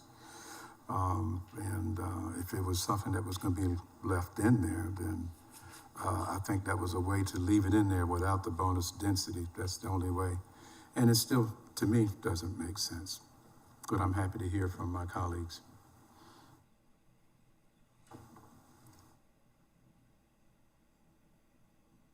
Yes, sir. Oh, okay. Mr. Simmons. Thank you. Yeah, the workforce housing, it was always incentivized to do so if you had the bonus densities. So if you take them away, what's the incentive to even do them? I didn't know that it was a big, process to simply apply the bonus densities. Either you get them or you don't. So, I think it's a valuable tool, for our community. If you had 3 acres and wanted to participate, you get that many more bonus units for doing so. So I'm totally missing why it wouldn't be a plus to maintain it. I guess we're talking specifically about this particular neighborhood here, but there again, if you talk about taking away bonus densities, I guess if you're talking about just this neighborhood, maybe it's a valid issue there, but I just find when you start taking, anytime we approve something as rule law, otherwise, I'm trying to undo it, it's gonna be worse than trying to get it done. Yeah, and just so you, this is not staff recommendation, this is just through discussion with the chair that we'd had. Yeah, I mean- Again, another point I should make is, workforce housing development. When you think of that, you're typically thinking of a multifamily situation. Multifamily would be removed from this district, so that wouldn't be, the only way you could activate a, potential, workforce housing development would be through the family compound, method, so. Yeah, and I don't know, we already got to the point or not, but I think somewhere I read, at least in this, multifamily would be described as 2 or more units. If you had 1 unit and you put 1 more, you're then classified as multifamily. Did I read that? So we changed the definition of single-family and multifamily a couple of years ago. When? Multifamily, so single-family by definition is 1 dwelling unit on 1 parcel. And then multifamily is 2 or more dwelling units on a single parcel.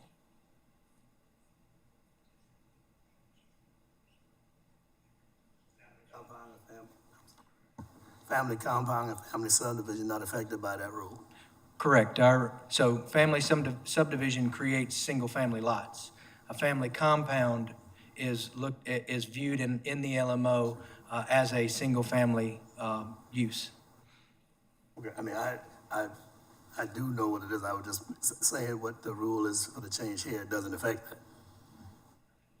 Which it doesn't. I mean, with your definition, I'm clear with that. Right. Yeah. Other questions or comments?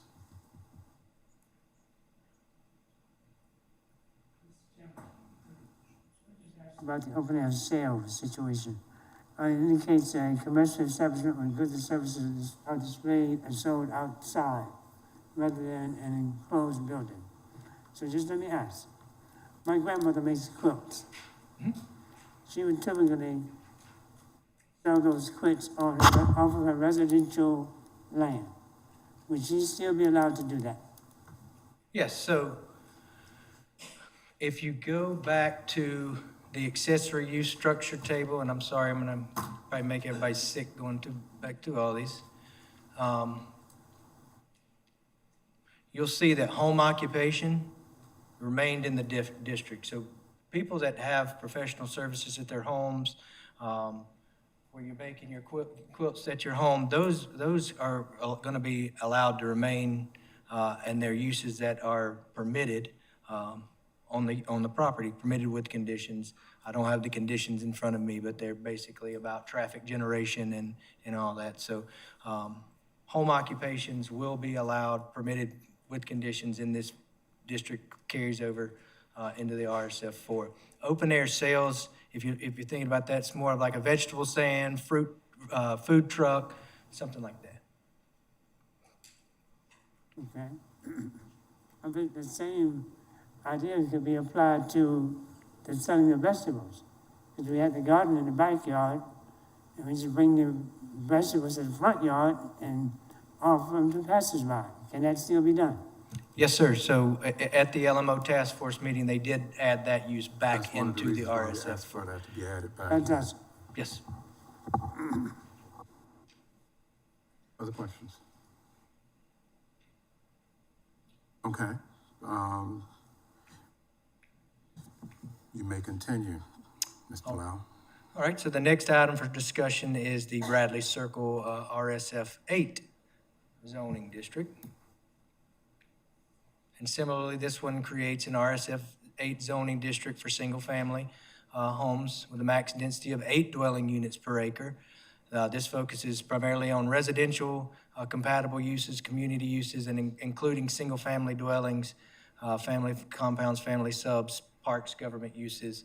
It does maintain the current development standards. There was no sliding scale in this zoning district. It was the base zoning district density is 8 units per acre. It maintains 45-foot building height, 6,000 square feet of non-residential density, 35% impervious coverage for any non-single-family development, and a minimum of 16% common open space for major subs or major residential developments.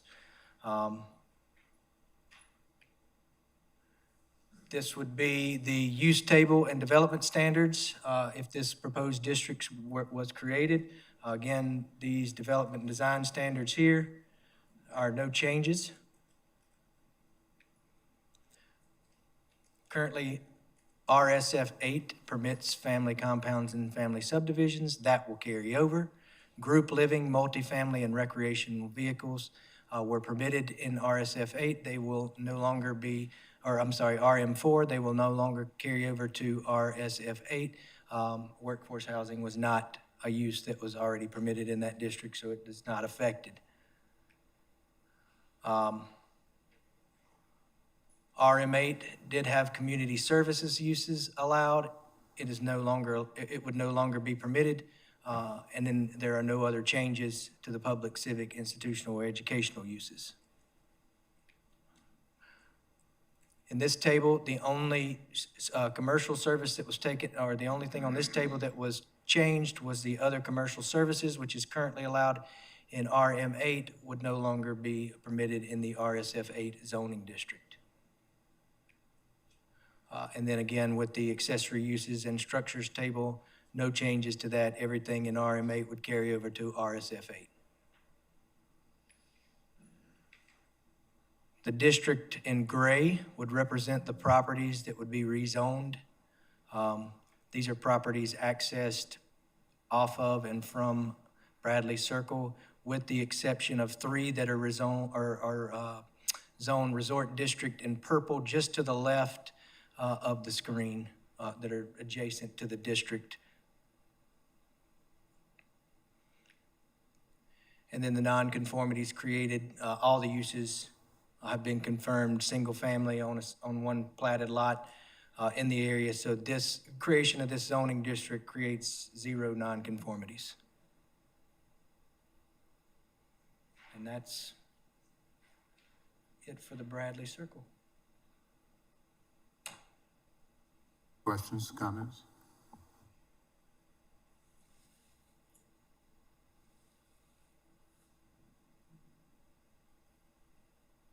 Okay, I think we're good with that. Okay. All right, so moving on to subdivision and residential development standards. So, summary of these amendments are: they strengthen site planning by requiring comprehensive environmental site analysis. It demonstrates how development responds to wetlands, floodplains, wildlife habitats, scenic views, and other site constraints before the engineering process begins. It limits tree clearing and grading during major residential development, so residential subs and major residential developments. It establishes residential design and open space standards, anti-monotony, and 16% open space requirements that is currently required in a single-family subdivision will now be required for major residential developments. It updates residential subdivision and phasing standards by establishing townhouse subdivision standards, and it requires an approved phasing plan that ensures that each phase operates independently. Infrastructure, open space, amenities are installed and can function independently prior to the remainder of the development going through. And it strengthens the review of small residential plans by establishing aggregation provisions that could require some of the smaller applications to be looked at as major applications if there is aggregation within a certain period of time, which is 36 months. So that's preliminary site or environmental site analysis. So for major residential subdivisions and development plans, we're going to require them to bring in, as part of their conceptual plan review, an environmental site analysis that shows the wetlands and the floodplains in the areas, tree surveys and maritime forests, wildlife habitat and historic resources. Wildlife habitat does include rookeries and the like, scenic views, development constraints, and preservation areas.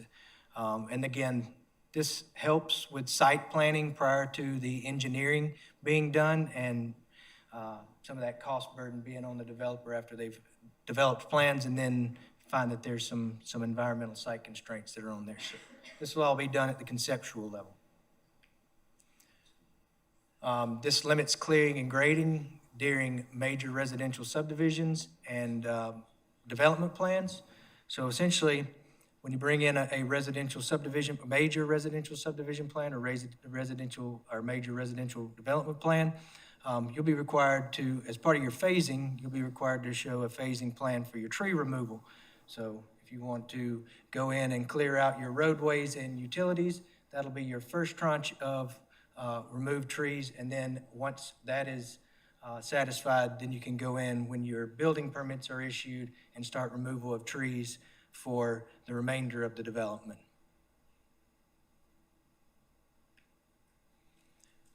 This introduces anti-monotony residential design review. This is for major residential developments and subdivisions, and they must be in compliance with the anti-monotony design standards. It is reviewed by the Design Review Board before Planning Commission consideration, and it incorporates residential architectural design review within the development review process. So basically, you can't have the same house over and over and over and over in a development. There has to be and in your packet, you can see in the code, there's, for subdivisions, you've got 50 feet beside you, 50 feet on the other side, and then 50 feet across the street on each side. So what that does is it provides some breakup in just having the same homes. I know there's some of our infill subdivisions and townhouse subdivisions in the past have done the same home over and over and over and over. And that's what these would thwart. And again, to that common open space requirement, what we currently apply in a single-family subdivision, now, or a major single-family subdivision, we're requiring for major residential developments. So apartment complexes, workforce housing developments that are that meet that residential, major residential development criteria. Right now, we have enhanced our zero lot line provisions, but it is not clear that it's only applicable to townhouses now in the code. So we cleaned that up a bit and just basically defined that this only applies to attached townhomes and that they're fee simple and that it's one dwelling per lot. The garage and your accessory structures have to be on your lot, and that there are side setbacks on the exterior of the end units, and then direct street and driveway access for each lot, so they can't have a shared driveway for these townhomes style developments. And then shared infrastructure is going to remain common property. And then this gets into that phasing plan that I was talking about. So now when you come in, you submit for your subdivision plan or your major residential review, you're gonna have to have a phasing plan that shows that each individual phase can function independently, and it has to be completed prior to moving on to the next phase. And then the aggregation provisions, basically what that is when there's some of these, we've had some instances in the past where several minor or small residential developments or minor subdivisions were applied for, and then subsequently down the road, to thwart the major development review process, they've added additional lots to the minor subdivision under another minor subdivision, or to the small development plan review without, or small residential development plan review with another small residential development review. And what that does is it just kind of, your stormwater won't be as robust as it should be to handle now 12 or more homes, as opposed to just the 6 that, or up to 5, I'm sorry, that it was intended to handle. And that's just an ability for us to make sure that all of that's being handled correctly, and that there's open space and good stuff and all that good stuff for these development plans. I'm going to move into the administrative amendments a little bit before we stop, because it does have to do with the review process for major residential subdivisions, major residential developments, and then we've broke off some sections for non-residential development, which are not major changes. They just to break out those residential sections and have them stand alone, we had to make those amendments. And basically what we're trying to do is modernize and simplify the review process for residential and non-residential development, improve the ordinance administrative and review responsibility. So we're adding some layers of review for some public input, and also so that the Planning Commission and Design Review Board have more opportunities to look at some of these major residential and major subdivision developments prior to them beginning development. We did add a zoning compliance letter. So currently, if you come in and you change your establishment from, let's say, a professional office to an eating establishment, and you're not making any changes exterior, planning only really gets to look at them, do a building license review, and sometimes things get missed, parking, coverage standards. So we've got a zoning compliance application that will be added that will allow us to review those changes in occupancy more thoroughly. And then the updates to chapter 16, 1, 9, 10, 11, and 12 were just to revise cross-referencing and make sure that everything is referenced correctly with the changes in the code numbers. So only administrative in nature, nothing impacts the code as it sits today other than renumbering. So this would be the new review process that was created. Right now, the way we review applications are, we have a major subdivision review, a minor subdivision review, a major development plan review, and a minor development plan review. So now we're doing a same minor and major non-residential subdivision plans. We have a minor and major residential subdivision plans. Minor development plans will remain the same, a major non-residential development plan, and a major residential development plan. It's a two-step process for the major residential development plans. So it comes in conceptual and then a final. So conceptual has to be approved by the Planning Commission prior to going to final, which it will go back to Planning Commission for review, but the official will make the decision at the end. And it's the focus on that conceptual, again, is environmental preservation, site layout and open space, neighborhood design, transportation and circulation, and those anti-monotony standards that we talked about. And here's the public hearing requirements. So the public hearings are required for major residential and major non-residential applications reviewed by the Planning Commission. Preliminary residential subdivision plans and preliminary residential planning or development plans will be submitted to the Planning Commission for consideration of approval rather than a decision by the LMO official. And it spans opportunities for the public through the Planning Commission review action. Creates a new chapter dedicated to non-residential site design. Only reason I had to create that new chapter was because of the renumbering on there. The non-residential site standards remain the same as they currently are. And then we've added some pedestrian connectivity standards to non-residential developments that we currently have in our residential developments. So connecting to the pathways, making sure that people can get to where they're going safely, off-site of the commercial establishment or non-residential establishment, as well as on the site. So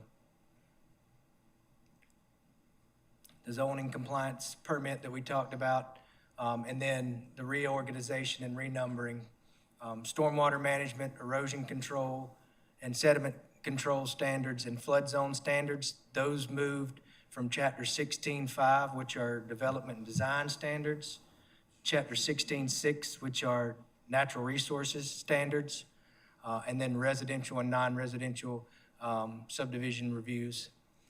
They created their own chapter.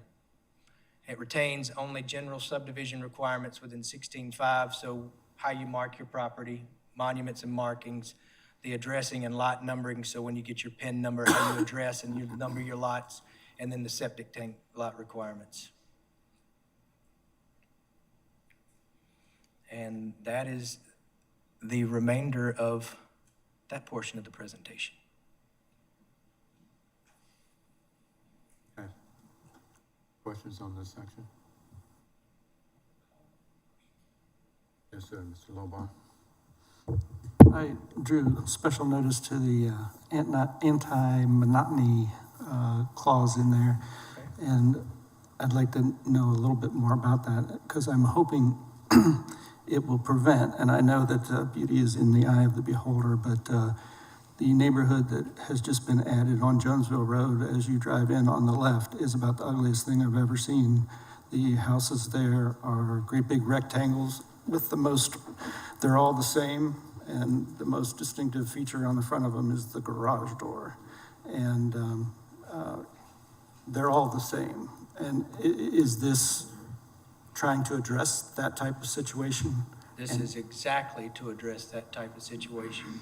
And also with the townhouse situation, there's one instance on the island, I won't say any names, but where they're all the same color and they're all the same facade, so that this is to address those.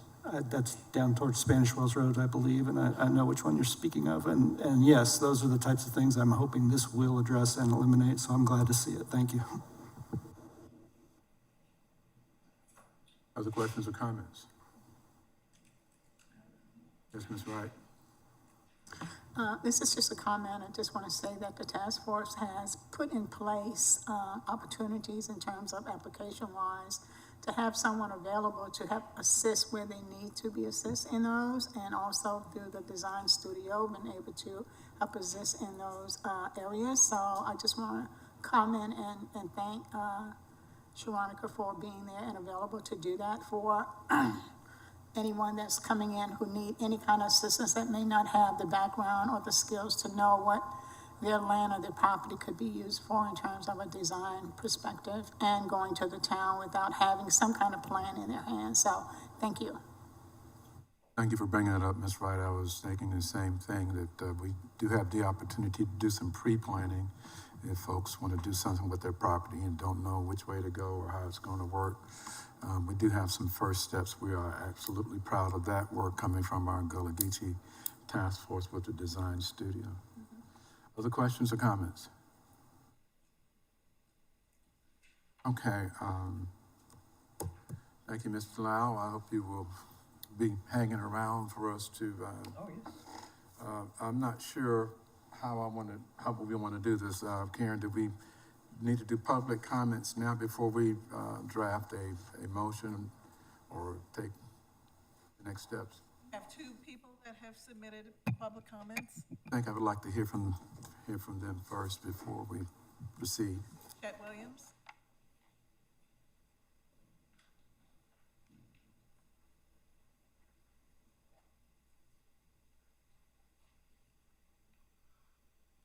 Good afternoon, ladies and gentlemen. I'm Chester Williams. I'm a local attorney here. I've appeared before the LMO Task Force on numerous occasions, and I have urged them repeatedly to take care to consider the effect that their proposed changes are going to have on the Native Island community. Most of these changes have no effect whatsoever in Sea Pines or Wexford or Hilton Head Plantation. It's all primarily going to fall in the Ward 1 community. And I'm quite surprised, because these proposed changes for a Native Islander who wants to do a development on his property that's more than 5 lots or as a commercial development, these changes are going to add thousands of dollars and months to the permitting process. It really is pretty sweeping, you know, what the town is proposing. But let me just take a couple of minutes and go through some of the comments, some of the items I've marked through here. You know, the wetland buffers. I never have understood what the problem was in determining what the average buffer is. I mean, it's all pretty, you know, it's all math. That's all it is, all there is to it. So they throw the baby out with the bathwater and say, well, we won't let you have the flexibility, but we're going to hold you to the most harsh requirement. I don't see that as being very equitable. Excuse me, that's my 3 o'clock mids. it's going to make development much harder for the Native Islanders. There's been a lot of talk about, we want to have this transparency, objectivity, but all this, it just reeks of subjective determinations. For example, if you look at the tree protection, you're required to make all reasonable efforts. Well, who determines what's reasonable? There's no objectivity whatsoever in that sort of standard. And I don't quite understand why you had the exact same sections duplicated here in various places. You don't, if it's important to say, you say it once and you make it applicable to everything. But another thing that I mentioned is, if you look at the administration chart, all of the appeals are designated as public hearings. And appeals in this context, that's not me this time. In these contexts, appeals lie to the Planning Commission sometimes and to the Board of Zoning Appeals other times. And in that context, they're sitting as a quasi-judicial body. You wouldn't have a court hearing where after the plaintiff and the defendant have put on their case, the judge then polls the audience, the peanut gallery, to see what they think about it. Appeals like this are never public hearings. They're always at public meetings, but the general public does not get the right to comment on the proceedings that are the substance of the appeal. So you need to take all the asterisks off all the appeals that are in the summary table of review procedures. And I mentioned that at the last LMO Task Force Committee, I don't know why it's in here. The new zoning compliance permit. I think generally a zoning compliance permit is a good thing. I think the language in here is very inartfully drawn. At one spot it refers to obtaining the permit approval. What permit approval? It's very easy to be very specific about what you're talking about when you're drafting ordinances, and this doesn't do that. And it ought to do that, and the revisions ought to be made to tighten all that language up. If you look at, again, on layout and design under residential subdivision and residential development design regulations, general require all reasonable efforts to preserve unique and fragile elements on site. Well, who makes that determination again? And what constitutes a unique and fragile element? It looks like at the bottom, one says page 2 of 14, the other says page 98 of 21. It looks like the sentence just ends. There should be some additional language that's there. But the other thing that is a burr under my saddle here is the review coordination procedure needs to reflect the intent of this section. Well, I don't see any stated intent in this section. There's a section that says purpose and intent, and it tells you what the purpose is, but it doesn't tell you what the intent is. And so how do you comply with the intent of this section if the intent is not stated?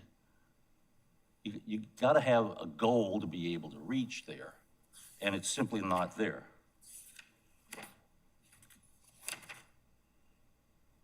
I'm going to ask you to wrap it up, Chet, for us, please. I got a couple other really important things here. Well, I'm sure we're way past the 3-minute mark, but I this- appreciate your input. I'm just going to ask you to. One second. The number of lots within a block shall be appropriate for the location of use. So how subjective can you get? And the anti-monotony provisions, it's completely subjective. And I understand that goes to the town's design review board, but I would challenge you to find anything that is more subjective than design review. And again, encourage site planning that is responsive to the town's scenic character. I don't know of any place where the town's scenic character is defined. So how does one determine whether or not what you're submitting is responsive to the town's scenic character?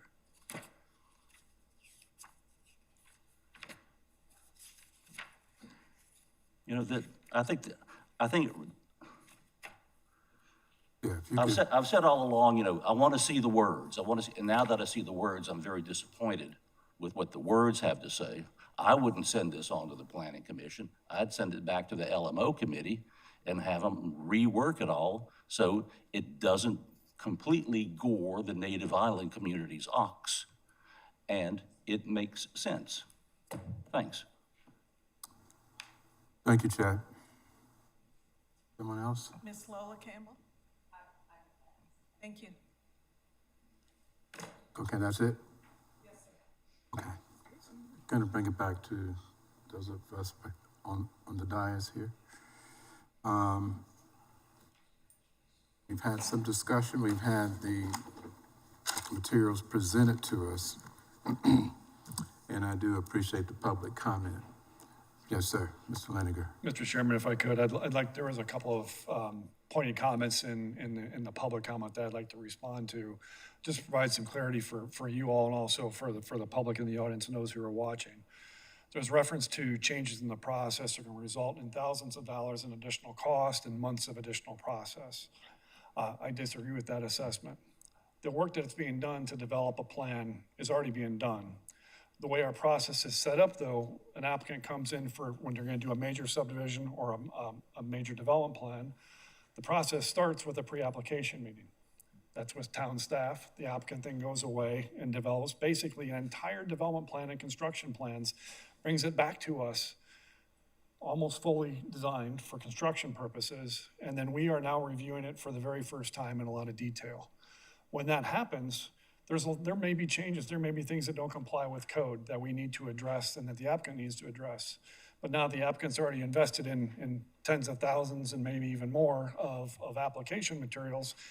It's hard to go backwards and change that. And I think that process adds a lot of cost and a lot of time to develop those plans and ultimately those changes. What we are doing with these proposed changes, are we taking that basically one-step process and breaking it into two parts?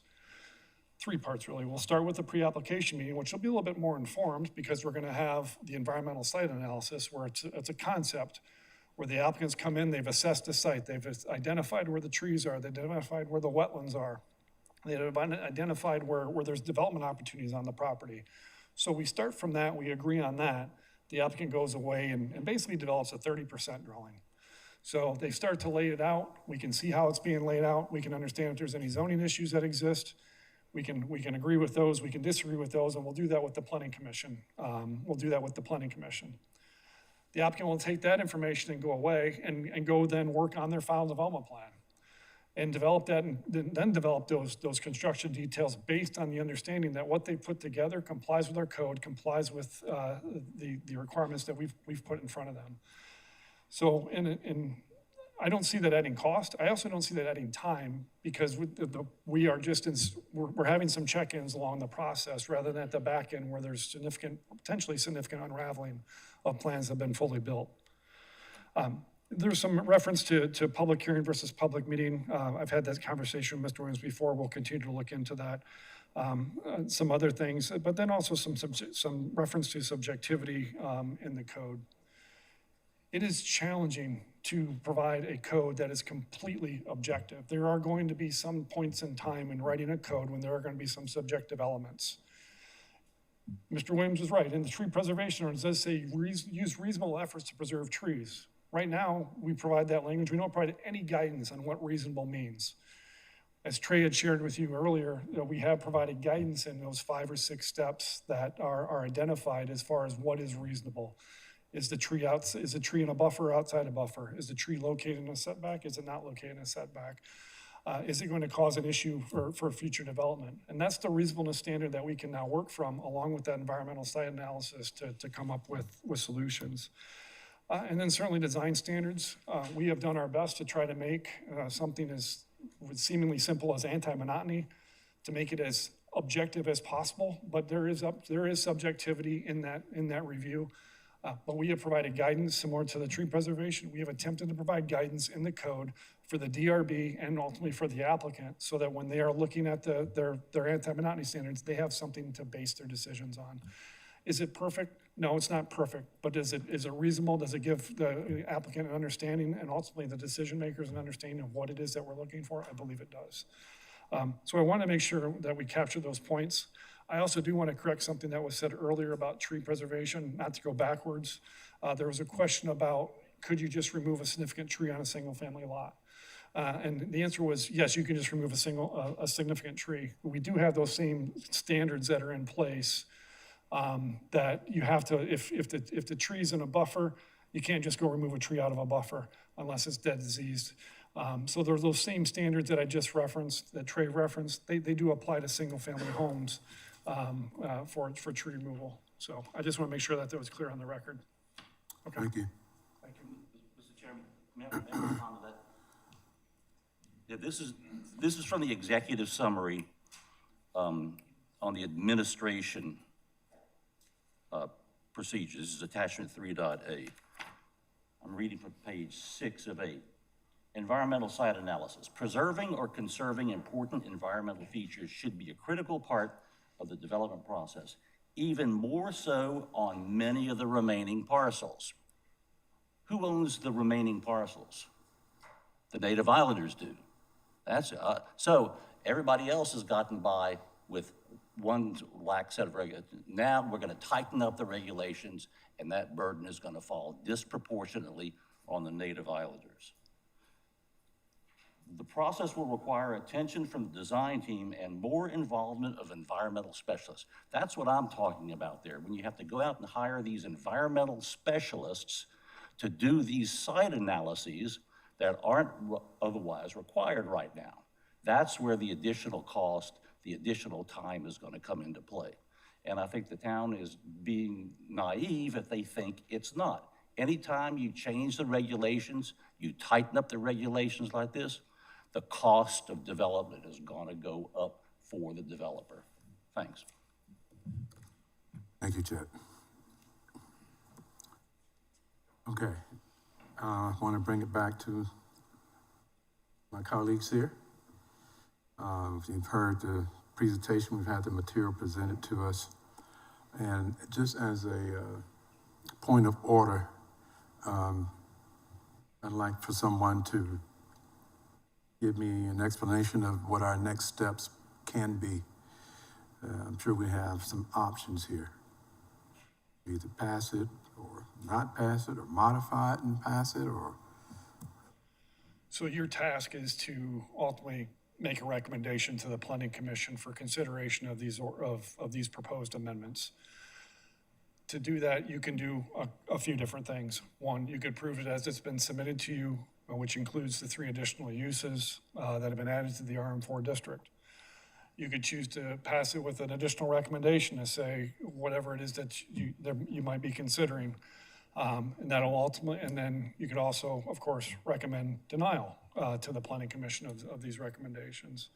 I guess a fourth option is if you need more information, you can certainly table this, but really to take the action items are those 3: approve it with as submitted, approve it with conditions, or recommend it with denial. And ultimately, those are recommendations to our Planning Commission that will review that, take your recommendation under advisement, and then ultimately they are tasked then with providing the for quote unquote, the official recommendation to town council that's required by state law and by our code.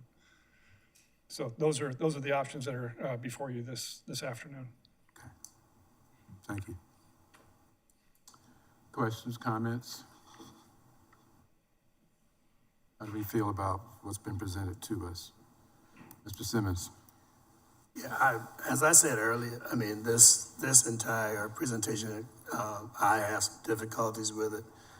I think it's been rushed to a point, and I am so glad that we had an attorney to lend an opinion as to how he sees it, because it clearly spells to me how I felt. You know, I'm not I'm not an attorney, but I'm sure can appreciate his legal opinion as a part of this task force. Has always been our position to move any material information as best we can that it benefits our community, the historic community. And, you know, then of course, lens for a balance throughout the island. As was said earlier, we're not here just for the historic communities. But what happens in the historic communities has to have a good blend for everybody. I don't see that in these recommendations at all. I see it being very, very, I don't know if I want to say a detriment to the historic community. Definitely creates some hardships. I see the hardships being very clear as these would come back and how it would affect the historic communities. So I'm going to have difficulties trying to approve this as it is without some further clarification as to administrative parts of it, some of the requirements for development. I have some problems with. So I don't see what the task force of the community was asking for is densities and those things. I don't see those being answered here. I see a lot of dancing around as far as what has been brought to us, but the direct information from the task force and what the task force has been asking for as it was put together, I don't see those points.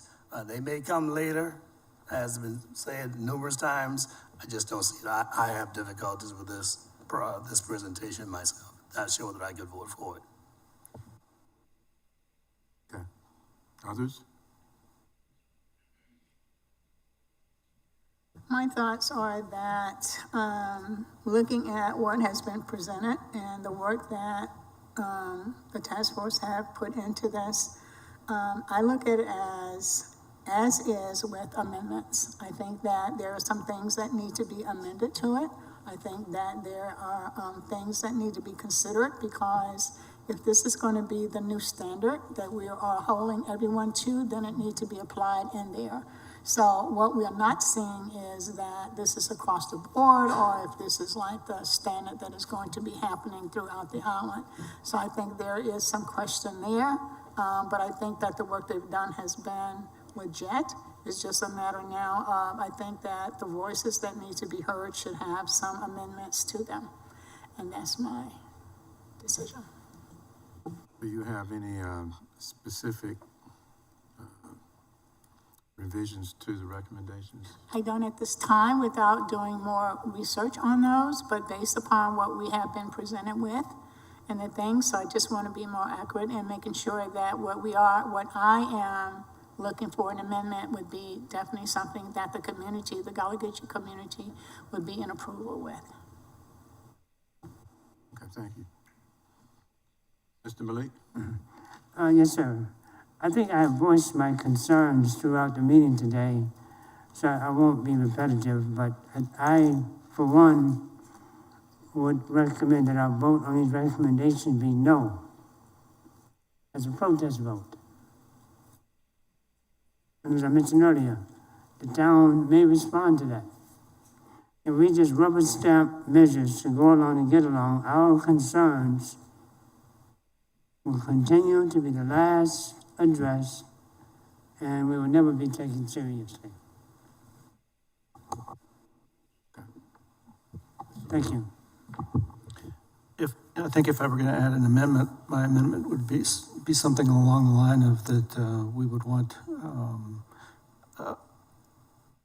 a study done on how this potentially would negatively impact the Native Islanders, what those impacts would be, and how many people that would affect.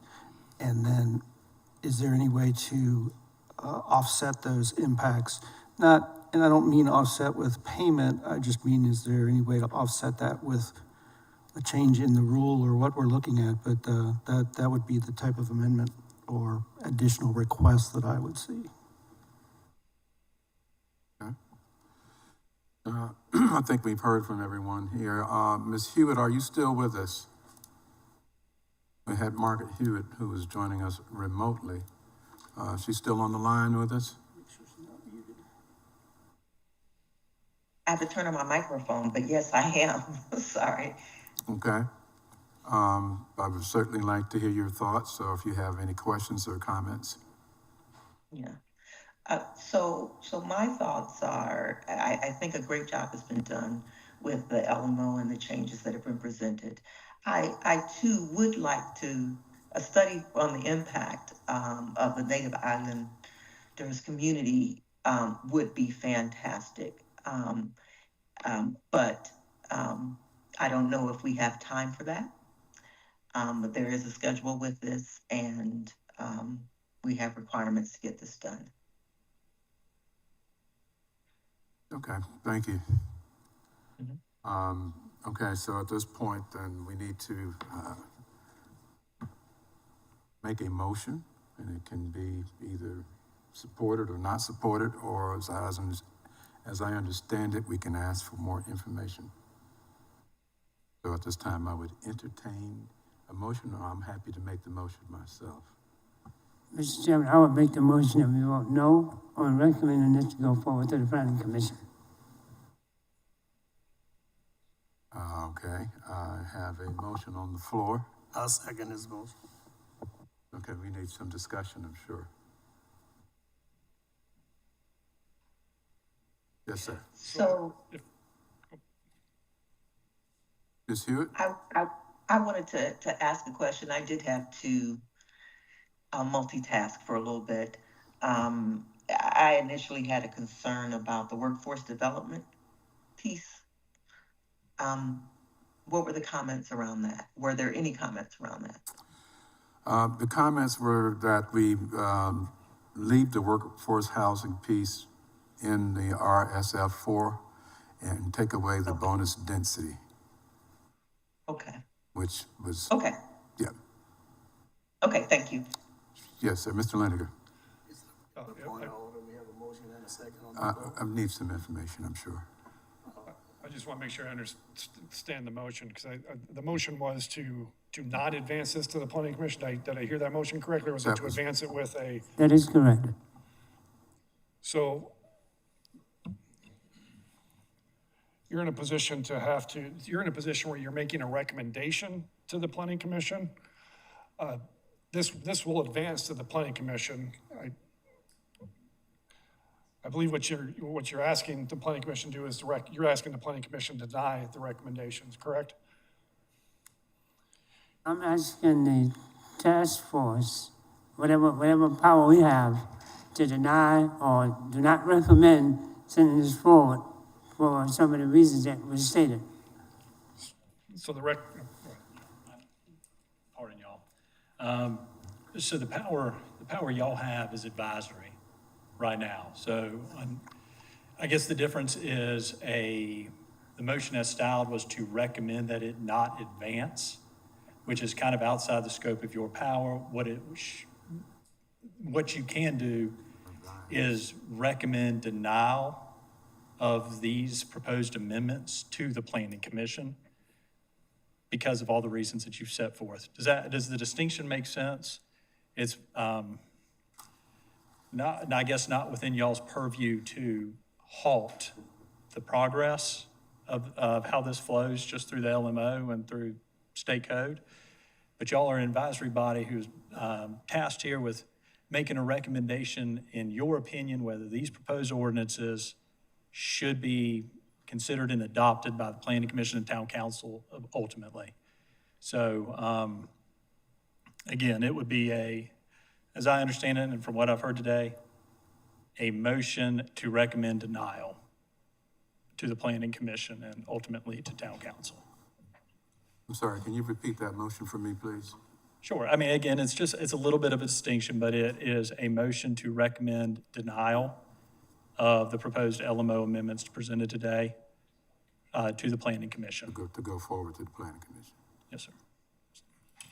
Does that sound like your motion, Mr. Malik? That's effectively what it does. What was that? That's the motion I wanted to make sure it was clear and clean. Okay, the initial language says, commission, in consideration of a recommendation to the planning commission. And I'm saying my recommendation was that we vote no to recommending this to go to the planning commission. Are we saying the same thing? I think we are. It's just a matter of verbiage. It is your ability is to recommend what the planning commission do with these proposed amendments. So you are recommending the planning commission deny these proposed amendments versus, I think the way it was styled was that you're voting that these not even be advanced to planning commission, which is kind of outside your authority. Just, again, why was it even brought to us? And we have no right to vote against it. Why was it brought to us?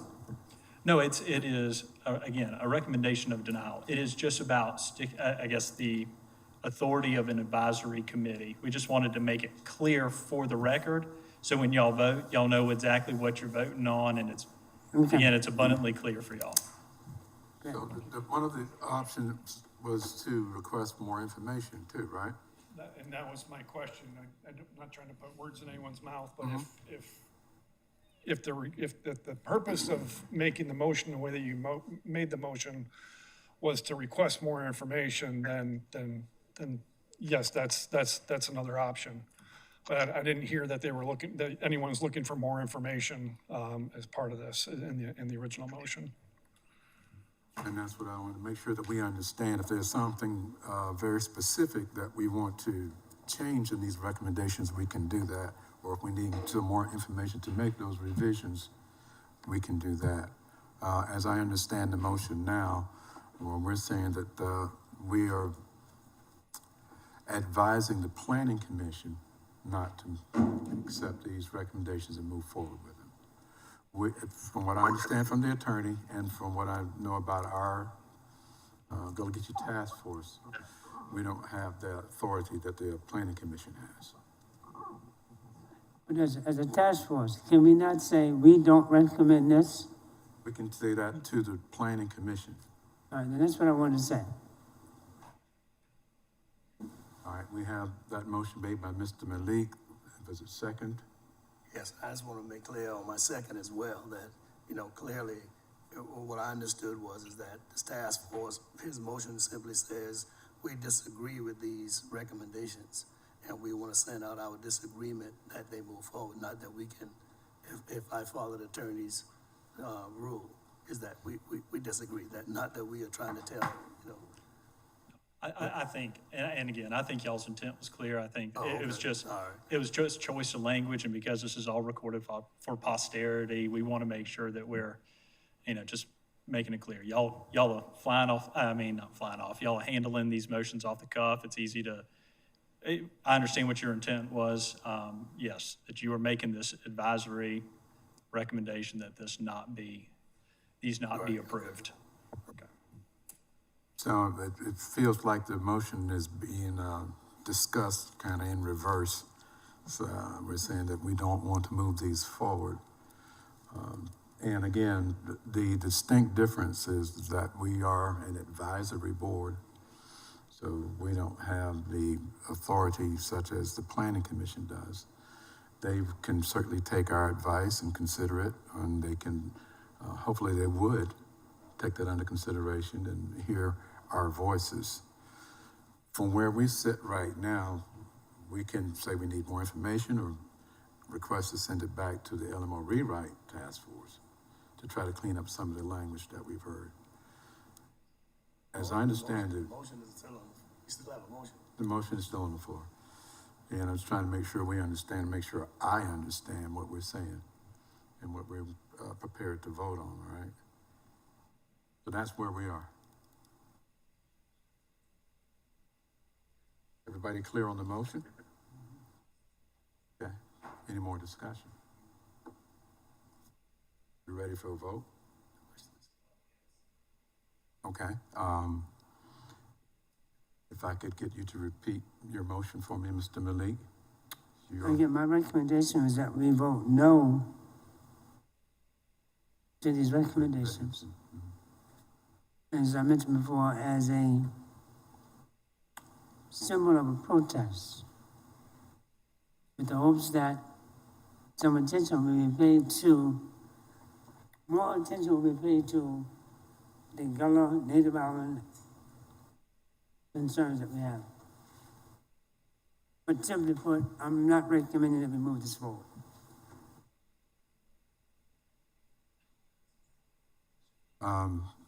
Okay. We can vote on this motion and then we can maybe have another discussion, but I know this is on the table right now. So, all those in favor of Mr. Malik's motion, by a show of hands. Ms. Hewitt, can you hear us? I can. And how do you vote on this motion that's made by Mr. Malik? I vote against the motion. Okay, so I have two that have voted in favor of this motion, and I have 1, 2, 3, 4 that have voted against this particular motion. So now, do we have the opportunity, Mr. Laniger, to state another motion? Okay.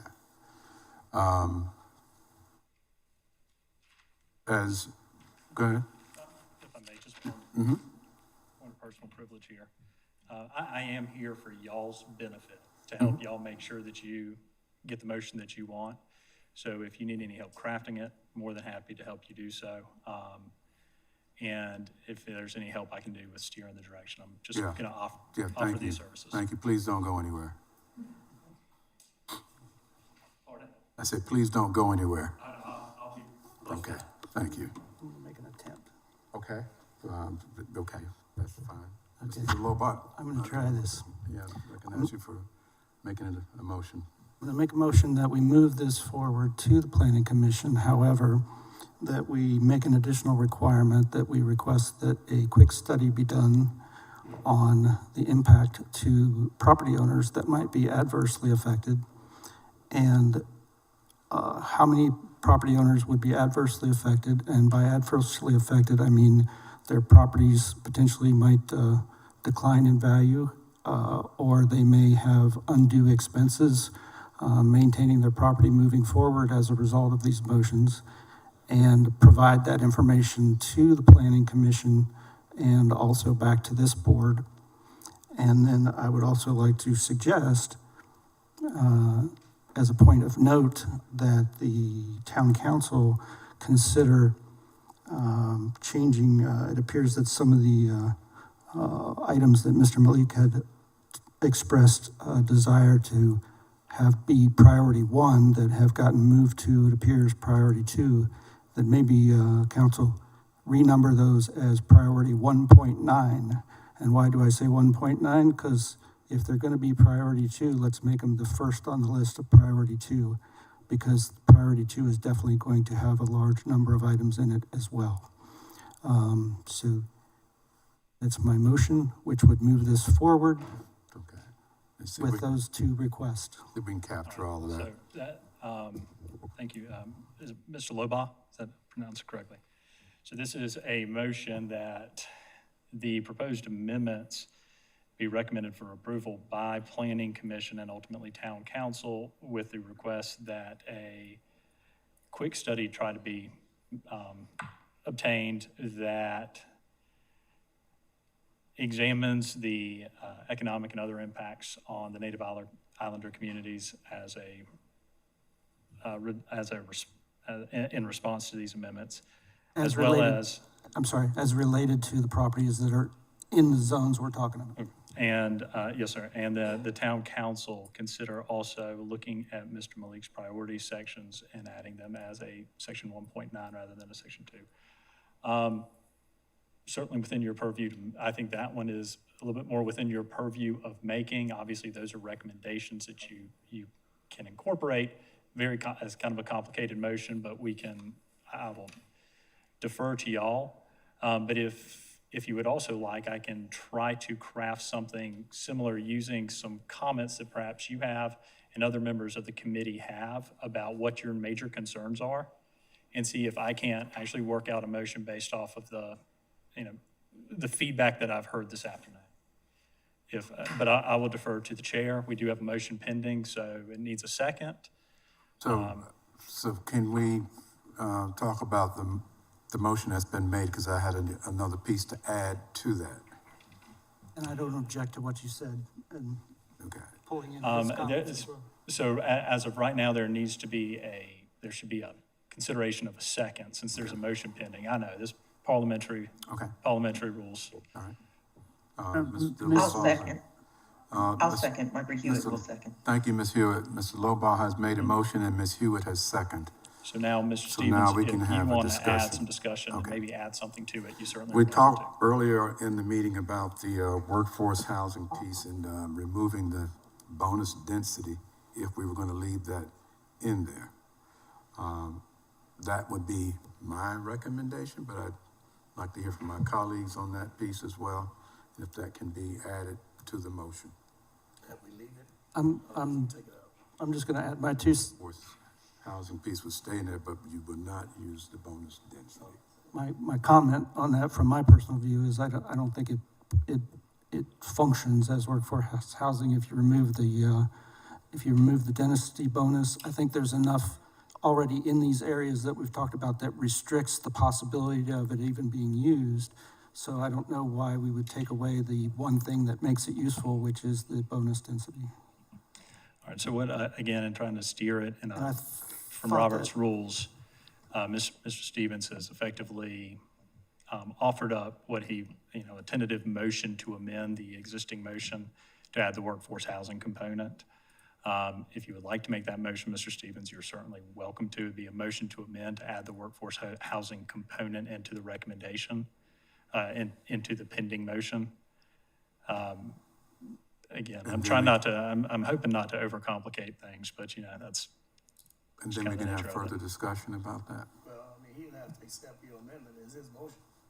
So right now, well, Mr. Stevens could make the motion to amend. It would need a second. There can be discussion of it, and then there'd be a vote on the amendment, and then a vote on the main motion. That's the way that we should handle it from a parliamentary procedure standpoint. But again, we're trying to make recommendations here. We're trying to be clear for council and clear for the planning commission. So I'm going to allow as much leeway as legally possible here. That would be what I would propose to modify the motion to be. And so I need a second on that, right? If you want to make that amendment, what you may want to do, if I may, is there support for the, does the rest of the committee have an interest in adding that workforce housing component back into the recommendation as kind of mentioned by Mr. Stevens?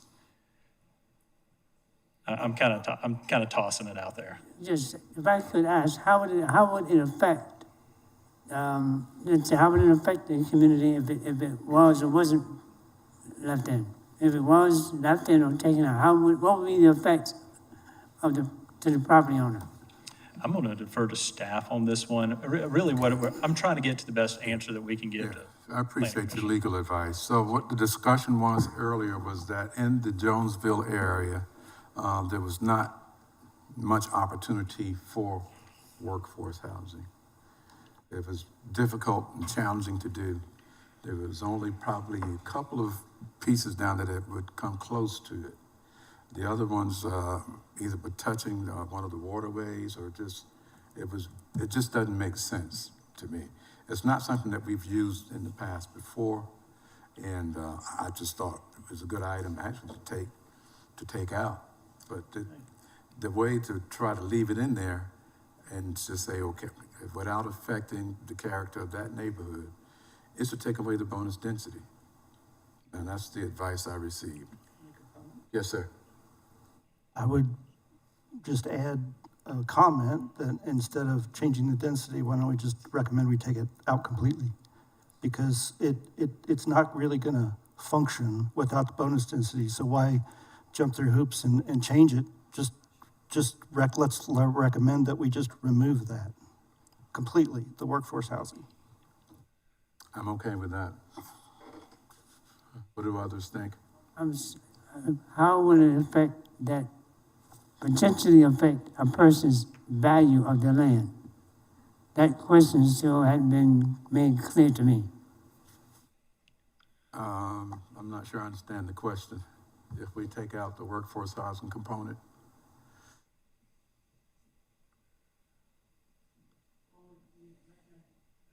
The moment it's in, right? It's in. So if you take it out, is that going to increase the value of the land or decrease the value of that land? there's not properties down there right now that this is actually working for. I'm not sure which land we're talking about. Yeah, I just don't think it works in that neighborhood. It just doesn't work with that. I don't know if it was a specific property we could talk about, but there's not one. I think it's more about the use than it is about how it affects, because it doesn't work. Just if I could clarify the use question, and Trey did this as part of his presentation. The town or any other jurisdiction can't regulate where you can live based on your income.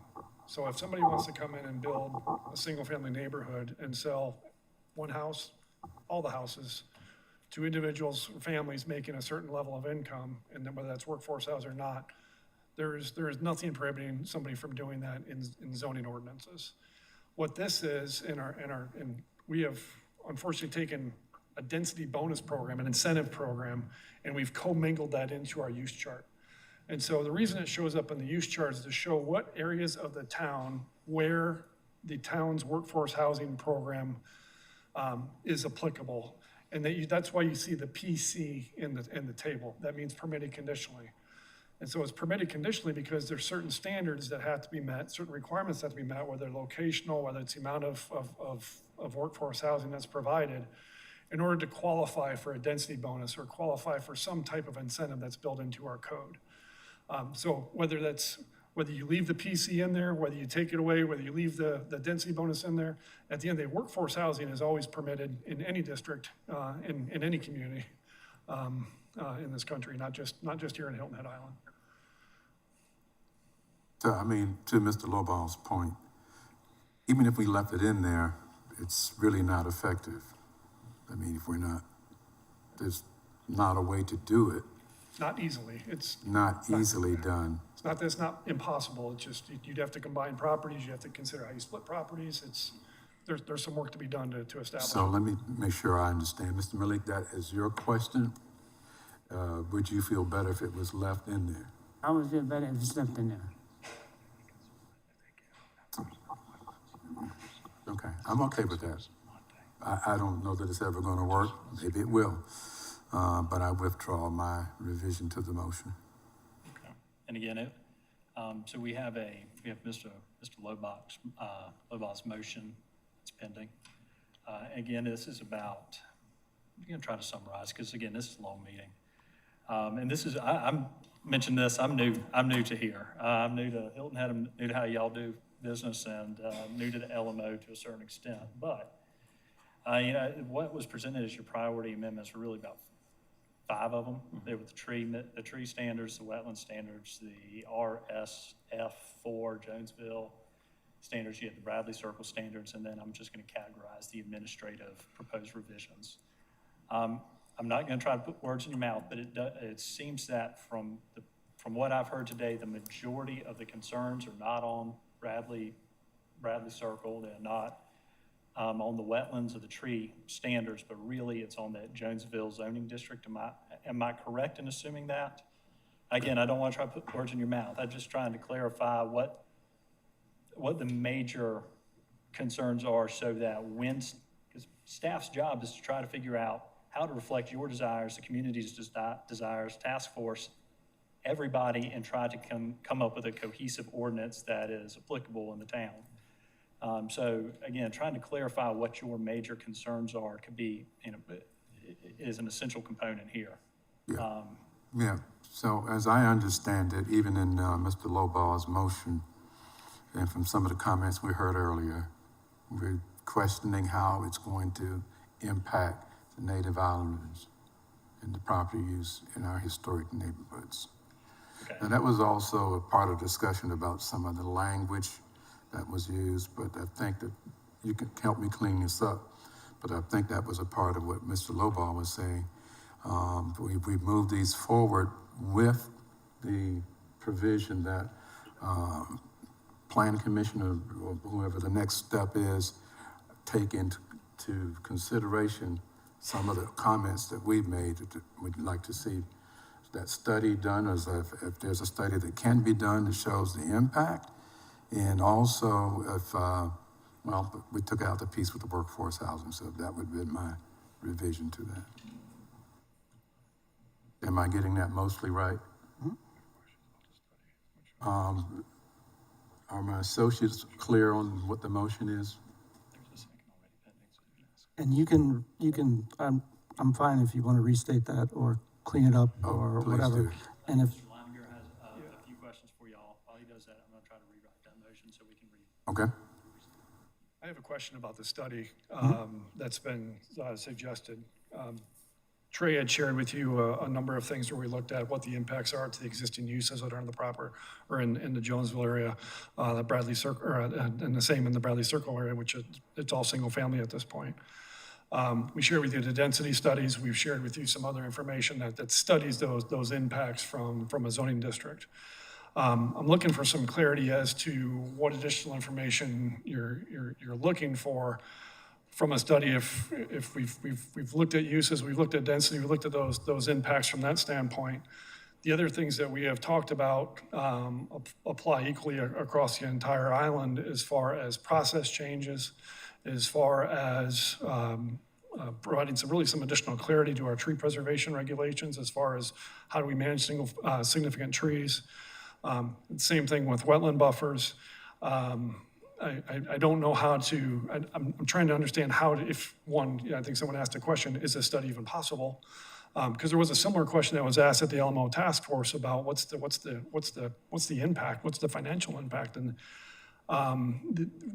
studies like that, just as Mr. Richardson had mentioned earlier, that's not something that's done in the course of zoning. It's we're looking at what is the current use, what is the proposed use, and is there a reasonableness to that? To arrive at some of those other, an economic analysis, I don't even know how to do that, to arrive at a study that would provide that, because we go back to the information that was already shared with you, as far as we've looked at the uses, we've looked at the existing, we looked at, is there some future changes? Yes, but does it change the use, does it prevent the use of the property? No, it doesn't. Does it change the use of the property inconsistent with what the existing neighborhood is? No, it doesn't. So those are the types of things I'm trying to understand what exactly you're looking for in a study, so I can determine if we can even produce it. Because I think we have so far. It's these other missing pieces I don't. yeah, no, I think that's a fair question, because obviously there has to be some way to produce what I'm asking for. And so I was trying to harness the concerns here that I was hearing beside me of, what potential negative impact on existing properties in these zones is there. And I know Trey showed that 10 odd properties on that list that were going to be non-conforming. Are those the only properties that are potentially negatively impacted, and are they truly negatively impacted in any way from these? And if so, kind of what is that financial impact? And I know that I think that's the heart of the question here is who is most likely in these areas being negatively impacted from these changes? And I know that goes with every zoning change and every zoning law that you could potentially implement. There's going to be a plus and a minus. So I was just trying to address the concerns. And I understand, and I'm trying to get from, I can certainly point to this table or these tables and tell you, well, here's the impact from a use standpoint. And I can tell you if I go to where's the map? Nope, I'm going the wrong way, sorry. If I go to the map, I can tell you that those changes apply to all these properties, whether they're in paddocks, whether they're in any other neighborhood. are outside of one of those neighborhoods. So the impacts are, yes, we are retaining uses, we are fixing density as far as a fixed number, not fixing it, but assigning a specified density. And we are eliminating those uses, and the elimination of those uses impact all the properties that are on this map. But where we're removing those uses, we're not taking away anybody's ability to do what they're already doing on their property. These properties will always continue to be able to be single family. They'll always continue to have their non-conforming uses. Of those potentially up to 10 new non-conforming uses, those are all these changes. But to go from, well, what's the impact of removing multifamily from a property and assigning a value to that, and do that 420 times in this neighborhood, and then do that however many times in Bradley Circle, and then what other changes we're talking about town-wide. There's not a vehicle or mechanism to do that and do that accurately and reasonably. That's why we talk about reasonableness of the zoning standard. And when we look at the reasonableness of the zoning standard, what we've been tasked with doing, single-family district with some provisions for open air sales, commercial services, and where we end up on workforce housing, maintaining that single family, that's 4 units per acre, and we had a density map that showed that. I feel like we've done that study to understand that we're protecting the uses that are there and still allowing opportunities to continue to move forward in the future with additional development. Okay, I think I've come to the conclusion that the study I've asked for it would be challenging to produce. So I'd like to amend my motion to approve this and move it forward to Planning Commission. And then as a separate side note, have a recommendation that Planning Commission recommend to council that the priorities of this task force be moved up in the priority. Whether you want to give it a 1.9 or not is up to you, but to deal with these first in the second phase of these priorities. And then the last point is, again, just a note for Planning Commission to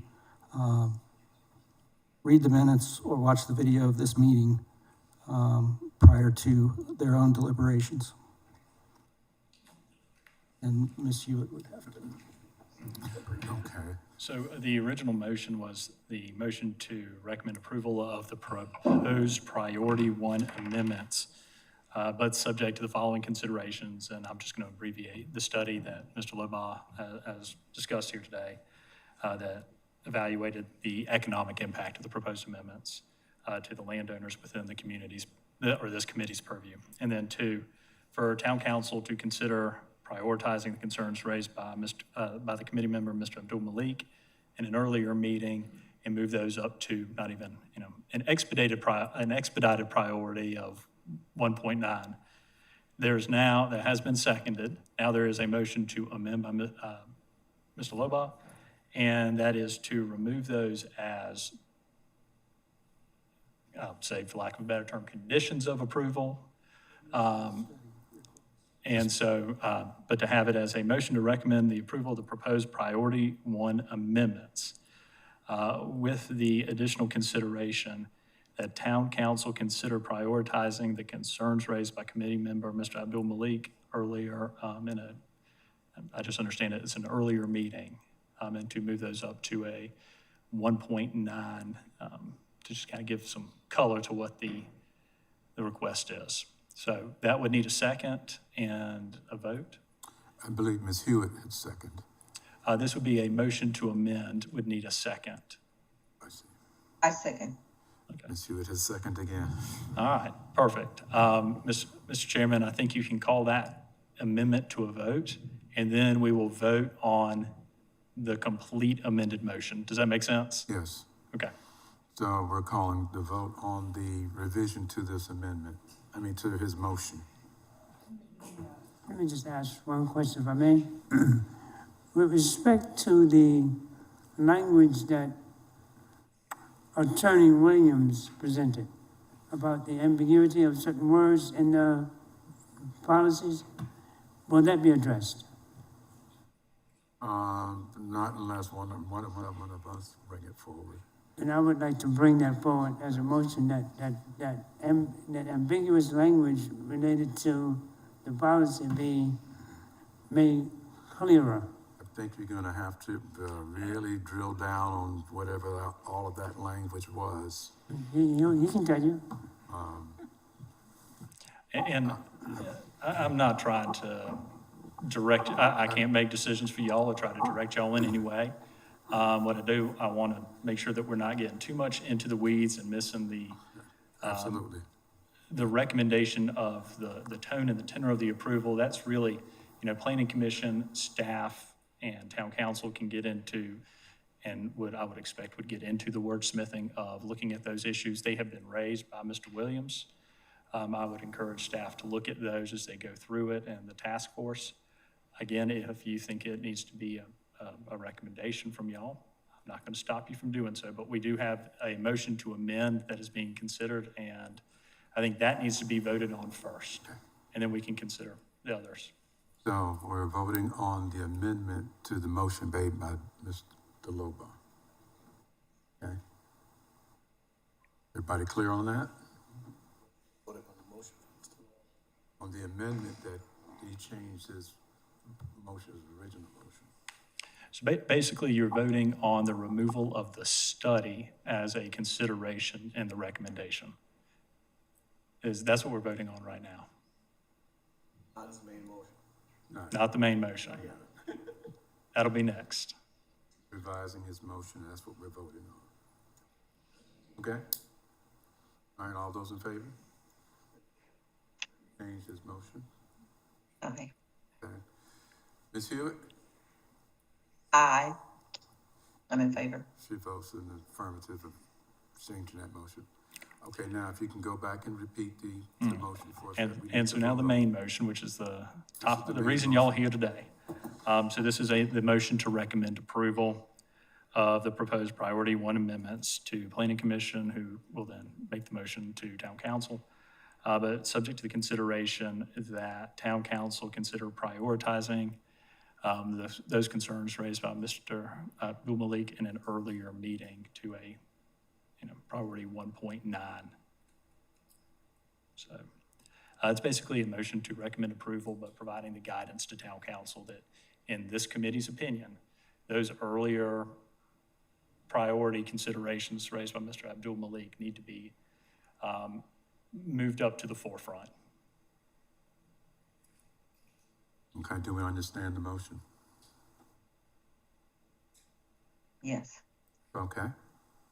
I need a second. It's been moved and seconded. Y'all can just go ahead and That's right, vote. Ms. Hewitt seconded. So, okay, so we have some discussion now, right? Okay. I just want to repeat a couple things that's already been said. I know this is not a perfect document that's been presented to us. We're certainly not perfect people. I do think it is a step in the right direction to try to work forward as opposed to being stuck in the mud, so to speak. I want to acknowledge the concerns and input from my colleagues because I also am familiar with the history of our native islanders on this island and certainly to the Gullah Geechee culture. From what I hear, the concerns are certainly that we've been down this road before, and there's always a trust factor as to even the language that Attorney Chet Williams brought to our attention. Those are real life issues. We've had real life things that have happened that have been sort of ambiguous and not always clear to the native islander. So I do understand our concerns about moving forward. However, as I said at the very beginning of this meeting and all throughout, there is more work to be done, and I would rather for us to stay in the game than to pull out and not participate at all. I do encourage you to vote and speak your mind, but that's just my point of view, certainly as a chairman and also as having participated in the LMO Rewrite Task Force. It is fair to say that even in the context of the LMO Rewrite Task Force, yes, we were always a minority. So some of those things moved forward in the meetings, even when we didn't all agree on it, or just the current makeup of the LMO Rewrite Task Force, we're a minority. We've been minorities for a long, long time.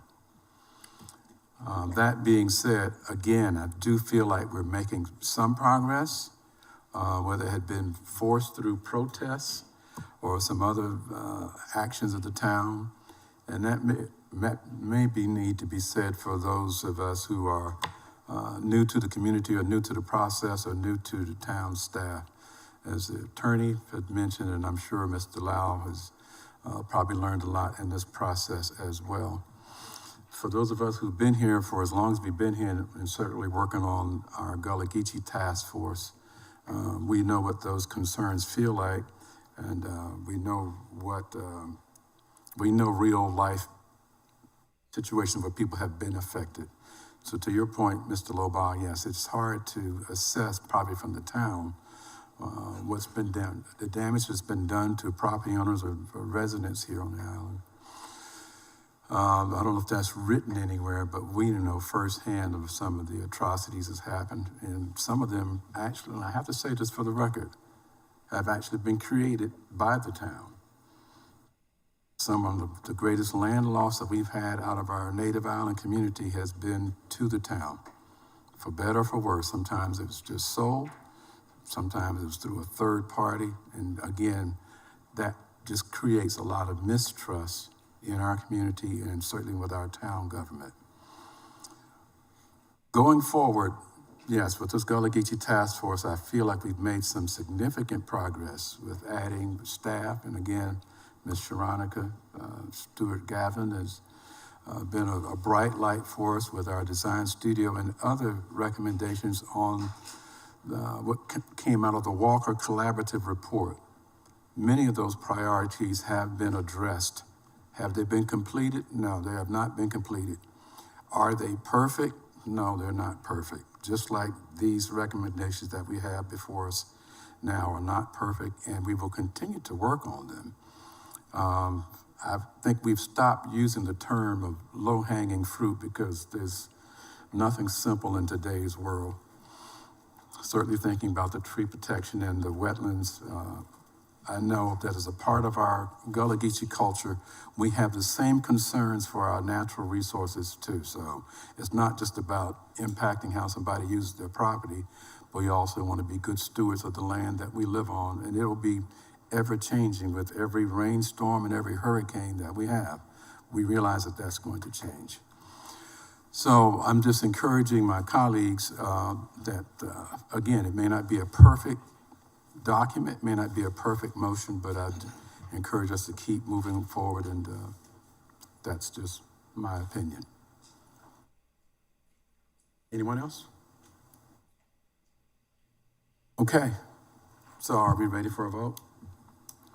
Okay, all of those who are in favor of moving these recommendations forward from the motion that Mr. Loba made, show of hands. Ms. Hewitt? Aye. She votes in the affirmative, so I have 3 for moving forward, and I have 3 those who are opposed to moving it, show of hands or acknowledge if you are opposed to moving these forward. Yeah, I vote no. Okay. All right, I have 2 that vote no. Ms. Wright, how do you vote? So are you abstaining? I am abstaining. Okay. So we have 3 that are voting to move it forward, 2 who are opposing, and 1 abstaining. Where does that leave us? Does this motion carry?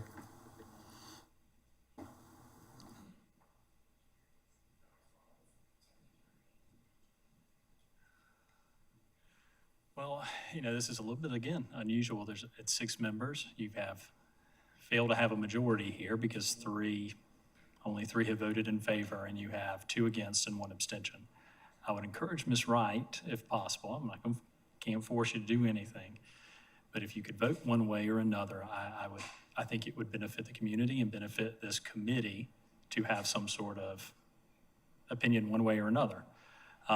If it fails to secure a majority, the motion fails, and we would have to reconsider whether there should be a motion to recommend denial, maybe a different motion to consider a recommendation moving forward for the council's consideration. So again, I just respectfully request that maybe rather than an abstention, if Ms. Wright would possibly reconsider that vote. I know this is unusual from a parliamentary standpoint. Ultimately, what we're trying to do is get a recommendation to Planning Commission to get your opinion on what needs to happen here, what your concerns are. I do think that you have quite a few council members that have been in here today listening. And I assume you have a handful that are probably watching or will watch later to know what exactly your concerns are. You've got staff here who's also taking it in.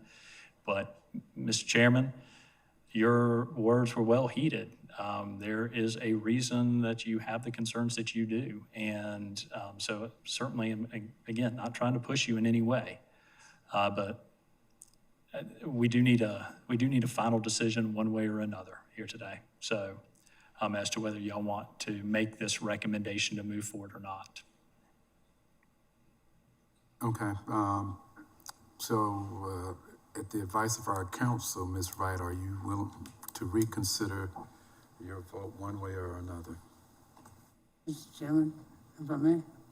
Just 1 second, please. I'm not. Sorry? Say, You're still abstaining? yeah, abstain. Yes, sir, Mr. Millie. I was just going to say, I think Mrs. Wright is within her right, and within her right to make whatever decision she chooses to make. I That's appreciate that. that's all I wanted to say. I appreciate that. I just need to hear from Ms. Wright. Okay, thank you. And absolutely, again, you're in your right to make the decision that you would like. So right now we have 3 in favor, 2 against, 1 abstention.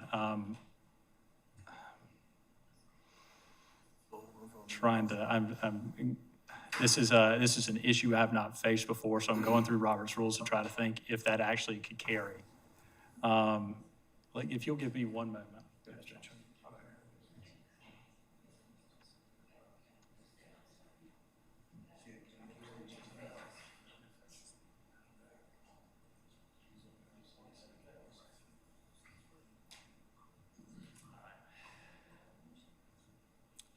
So an abstention is treated as a no under South Carolina law. If it was a recusal, it would have been treated differently for a conflict of interest because then you wouldn't be considered for the quorum purposes or for the voting.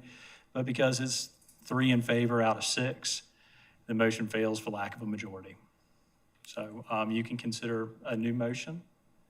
I recommend that y'all consider something so that you can take action on this item, or if you feel like you need more information. I think staff had mentioned that you could consider to table it as well. Yes, sir. Perhaps another option, if you're trying to consider all this as one package, you could also consider breaking this into different parts, because maybe there's some support for certain things, there may be other support for others, or there may not be support for other items. So if maybe people are in different spots, another thing would be to provide separate recommendations on each item, if that makes it cleaner for you. Again, just trying to provide some options to arrive at some type of path forward. Are you saying that we could vote on the individual items? If you wanted to take wetlands, tree protection, Jonesville, Bradley, and then subdivision as separate items, that I don't know if that will result in a different outcome, but just trying to give you all options.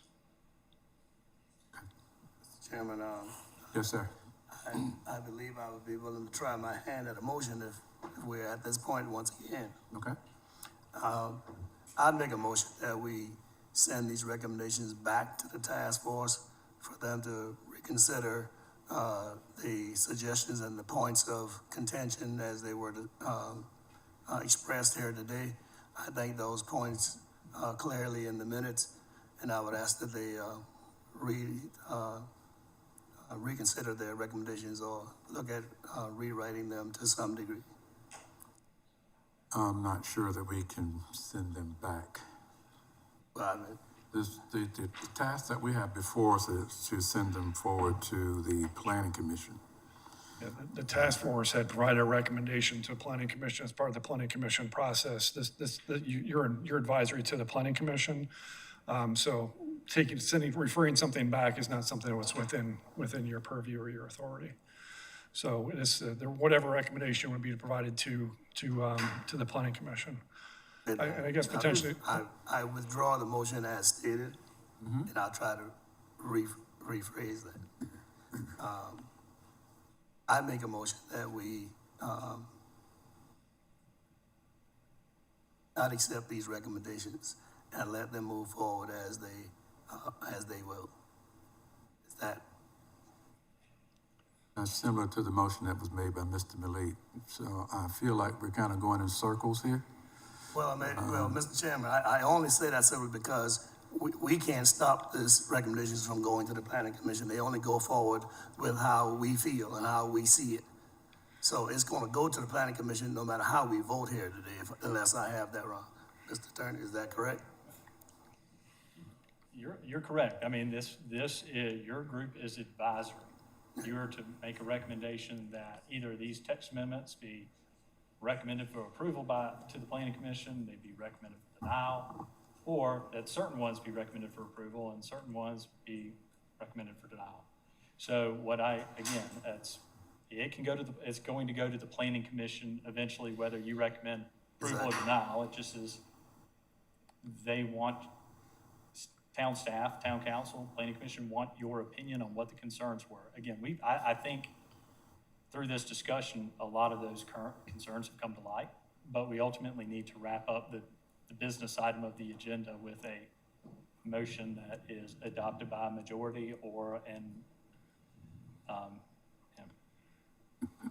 Okay, so again, for us to understand that we can make specific recommendations going forward to the planning commission, giving them our concerns, and that's why I would suggest or encourage us, it may be too late at this point, but we need to have some specific items that we need to address that we want the planning commission to address going forward.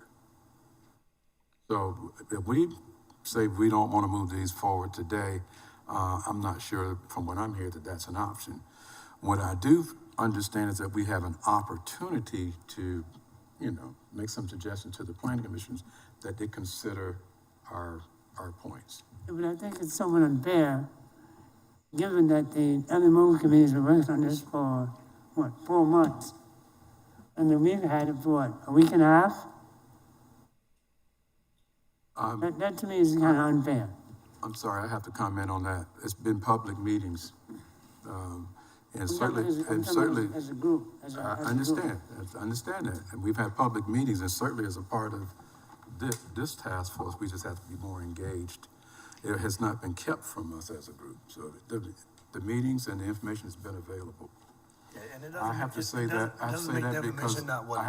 because I participated on the LMO Rewrite Task Force Committee. We tried to get the word out as much as possible, encourage people to come and attend, and we do need your input. But I don't want it to sound like this was a big surprise to us, okay? Yeah, but Mr. Chairman, I think that, and you're absolutely correct. I mean, I think we're only commenting on what is here, whether it's been 2 days, 10 days, or a year. The information that's come forward is not, in my mind, doesn't live up to the expectation I thought the task force had down through the years. And we have, here we're talking about some new zoning altogether. I don't think this RSF came out of this task force. I don't think that's where that came from. So, I mean, that's some of what causes me some difficulties as I look at this. And I don't think that's reflective of whether you attended a meeting or not. These recommendations are not coming from this task force, but we're being asked to otherwise make a comment or call on them. And that's where the biggest issue for me comes.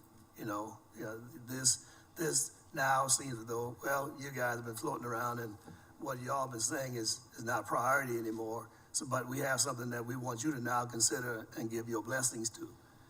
Can't do that.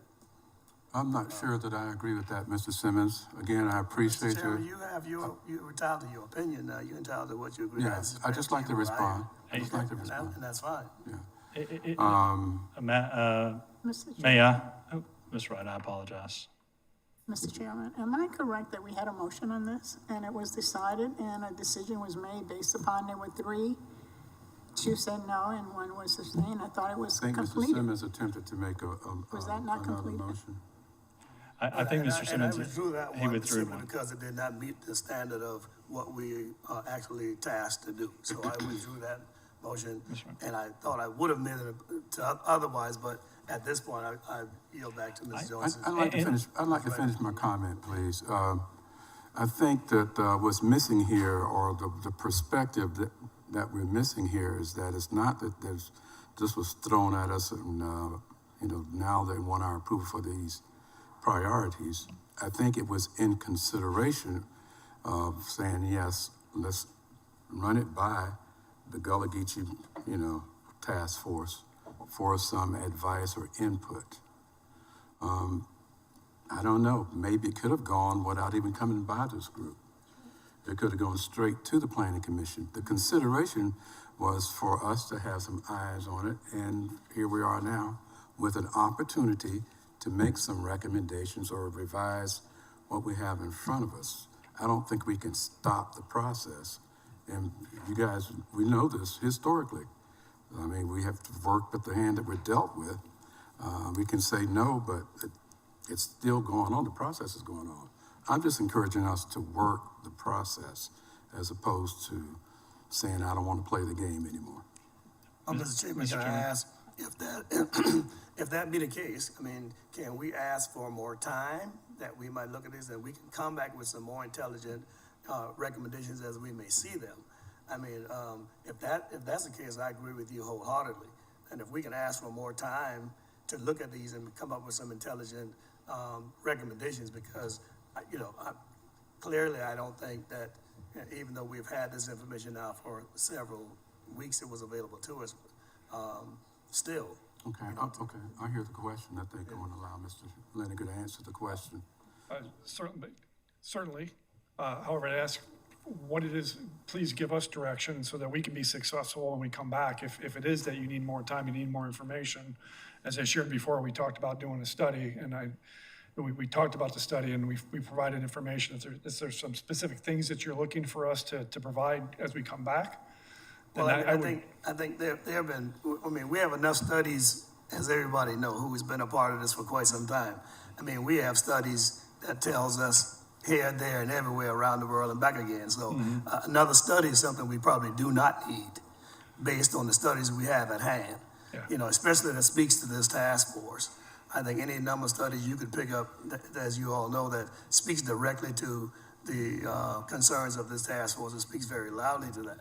I don't know how much of those studies that the LMO task force used in any of their decision making at all. I knew they were made available to them, but I don't know that I see in this language that they considered any of those studies that we can go back and name from any number of years ago. But maybe that's not where we are. But surely, once again, for us to, I think, as a task force and having to say yeah or nay or send this forward, then, or be able to make recommendations from this standpoint, I would think we would need some more time, whatever that is. I see Alex has his hand up. Yeah. I would appreciate it, Councilman Brown, if you can give us some insight here. But I just want to add again that as my participation on the LMO Rewrite Task Force, I brought up the concerns that we have from this task force. I asked the LMO Rewrite Task Force if they had considered, if they had recognized the Ward 1 studies, the Walker Collaborative reports, where our recommendations were. So I had encouraged that as staff was going through and looking at these different issues. So there was some representation there. That's all I'm saying. Councilman Brown. Yes, Alex Brown for the record. And I'm gonna lean on the town attorney a little bit here, okay? As I understand the hierarchy, the final decision on the amendments will be made by the policymakers, myself and my colleagues. The Planning Commission, which you all fall under the auspices of, will be making a recommendation to us. So what I'm hearing today is that 3 of you say we recommend moving forward, 2 of you say you don't, and 1 is abstaining. And from my viewpoint, that's enough. We know where they stand as a recommendation to the Planning Commission to consider.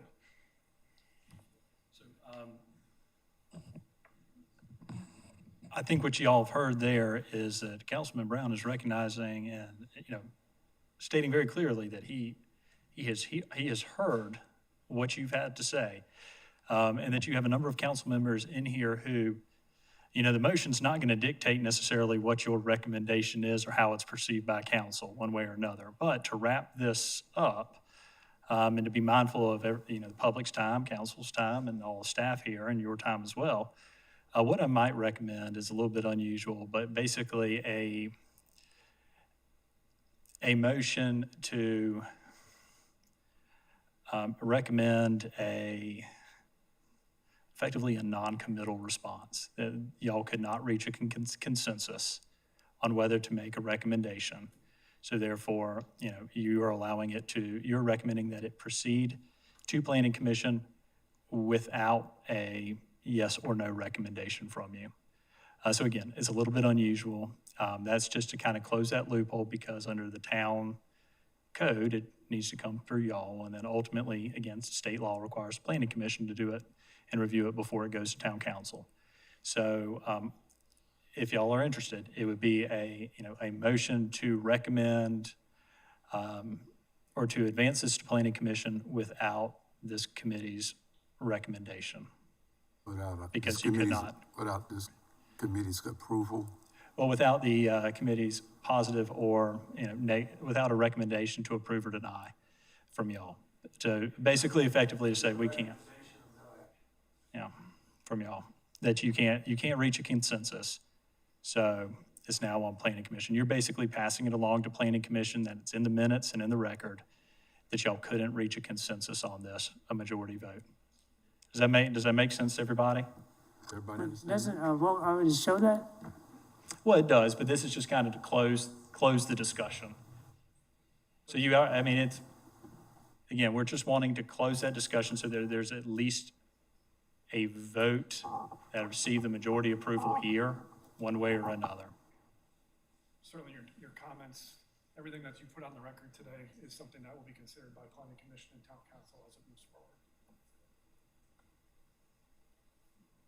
I'm just going to add a comment that the Planning Commission Chair, Mr. Hens, is in the room, and I would suggest maybe he extend an invitation to all of the task force members here to join the Planning Commission meeting, and I'm sure Mr. Williams will already plan on being there as part of as this process continues. Okay, so let's take a stab at the motion.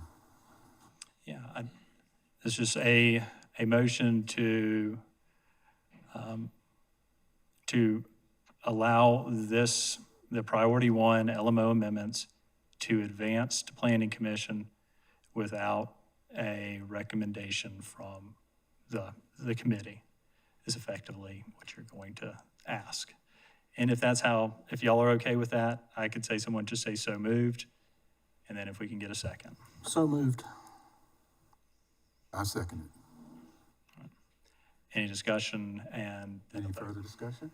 Would it have come from the attorney, or would it have come from a member? He moved it. No. So moved, I second. He drafted the language for us. I'm just trying to help by preparing some He's not on language. the- he's not- Accepting that as a draft is what he said. You accepted the draft, That's is what he said.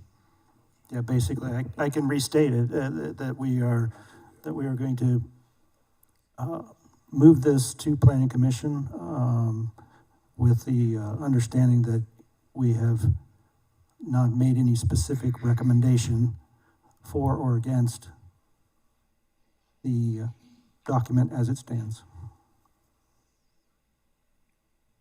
Sir. And there has been a second, so any discussion and then a vote. Any further discussion? You good? You clear on that now? Yeah, I mean, I'm good. You got it? Yeah. All right. Any other discussion? Ms. Hewitt, did you understand, do you understand the motion? Yes, I understand the motion. Okay. All those in favor of moving the recommendations forward with the understanding that there was not a decision for or against from this Gullah Geechee Task Force, show of hands? Ms. Hewitt? Yes. Okay. Yes. Any opposed? I am opposed. I have one opposed. Ms. Wright? Yes, You abstain? yes. I have 4 in favor of moving the recommendations forward with the revision made, and 1 opposed and 1 abstain. I believe the motion carries with the 4, right? Yes, sir. I just want to say thank you. And as someone had mentioned, the planning commission meeting is September 16th. This, based on your action today, this would be forwarded to the planning commission for their September 16th meeting for consideration. Okay. Okay. Thank you. Great, thank you. And to my colleagues here, we still have an opportunity to have some input. If you have specific questions or specific concerns, please get them to me or get them to staff, okay? And with that, I will entertain a motion to adjourn. Okay, thank you. We stand adjourned. Thank you to our town council members who are present and our public and the rest of our staff for your time and your patience. Have a good day.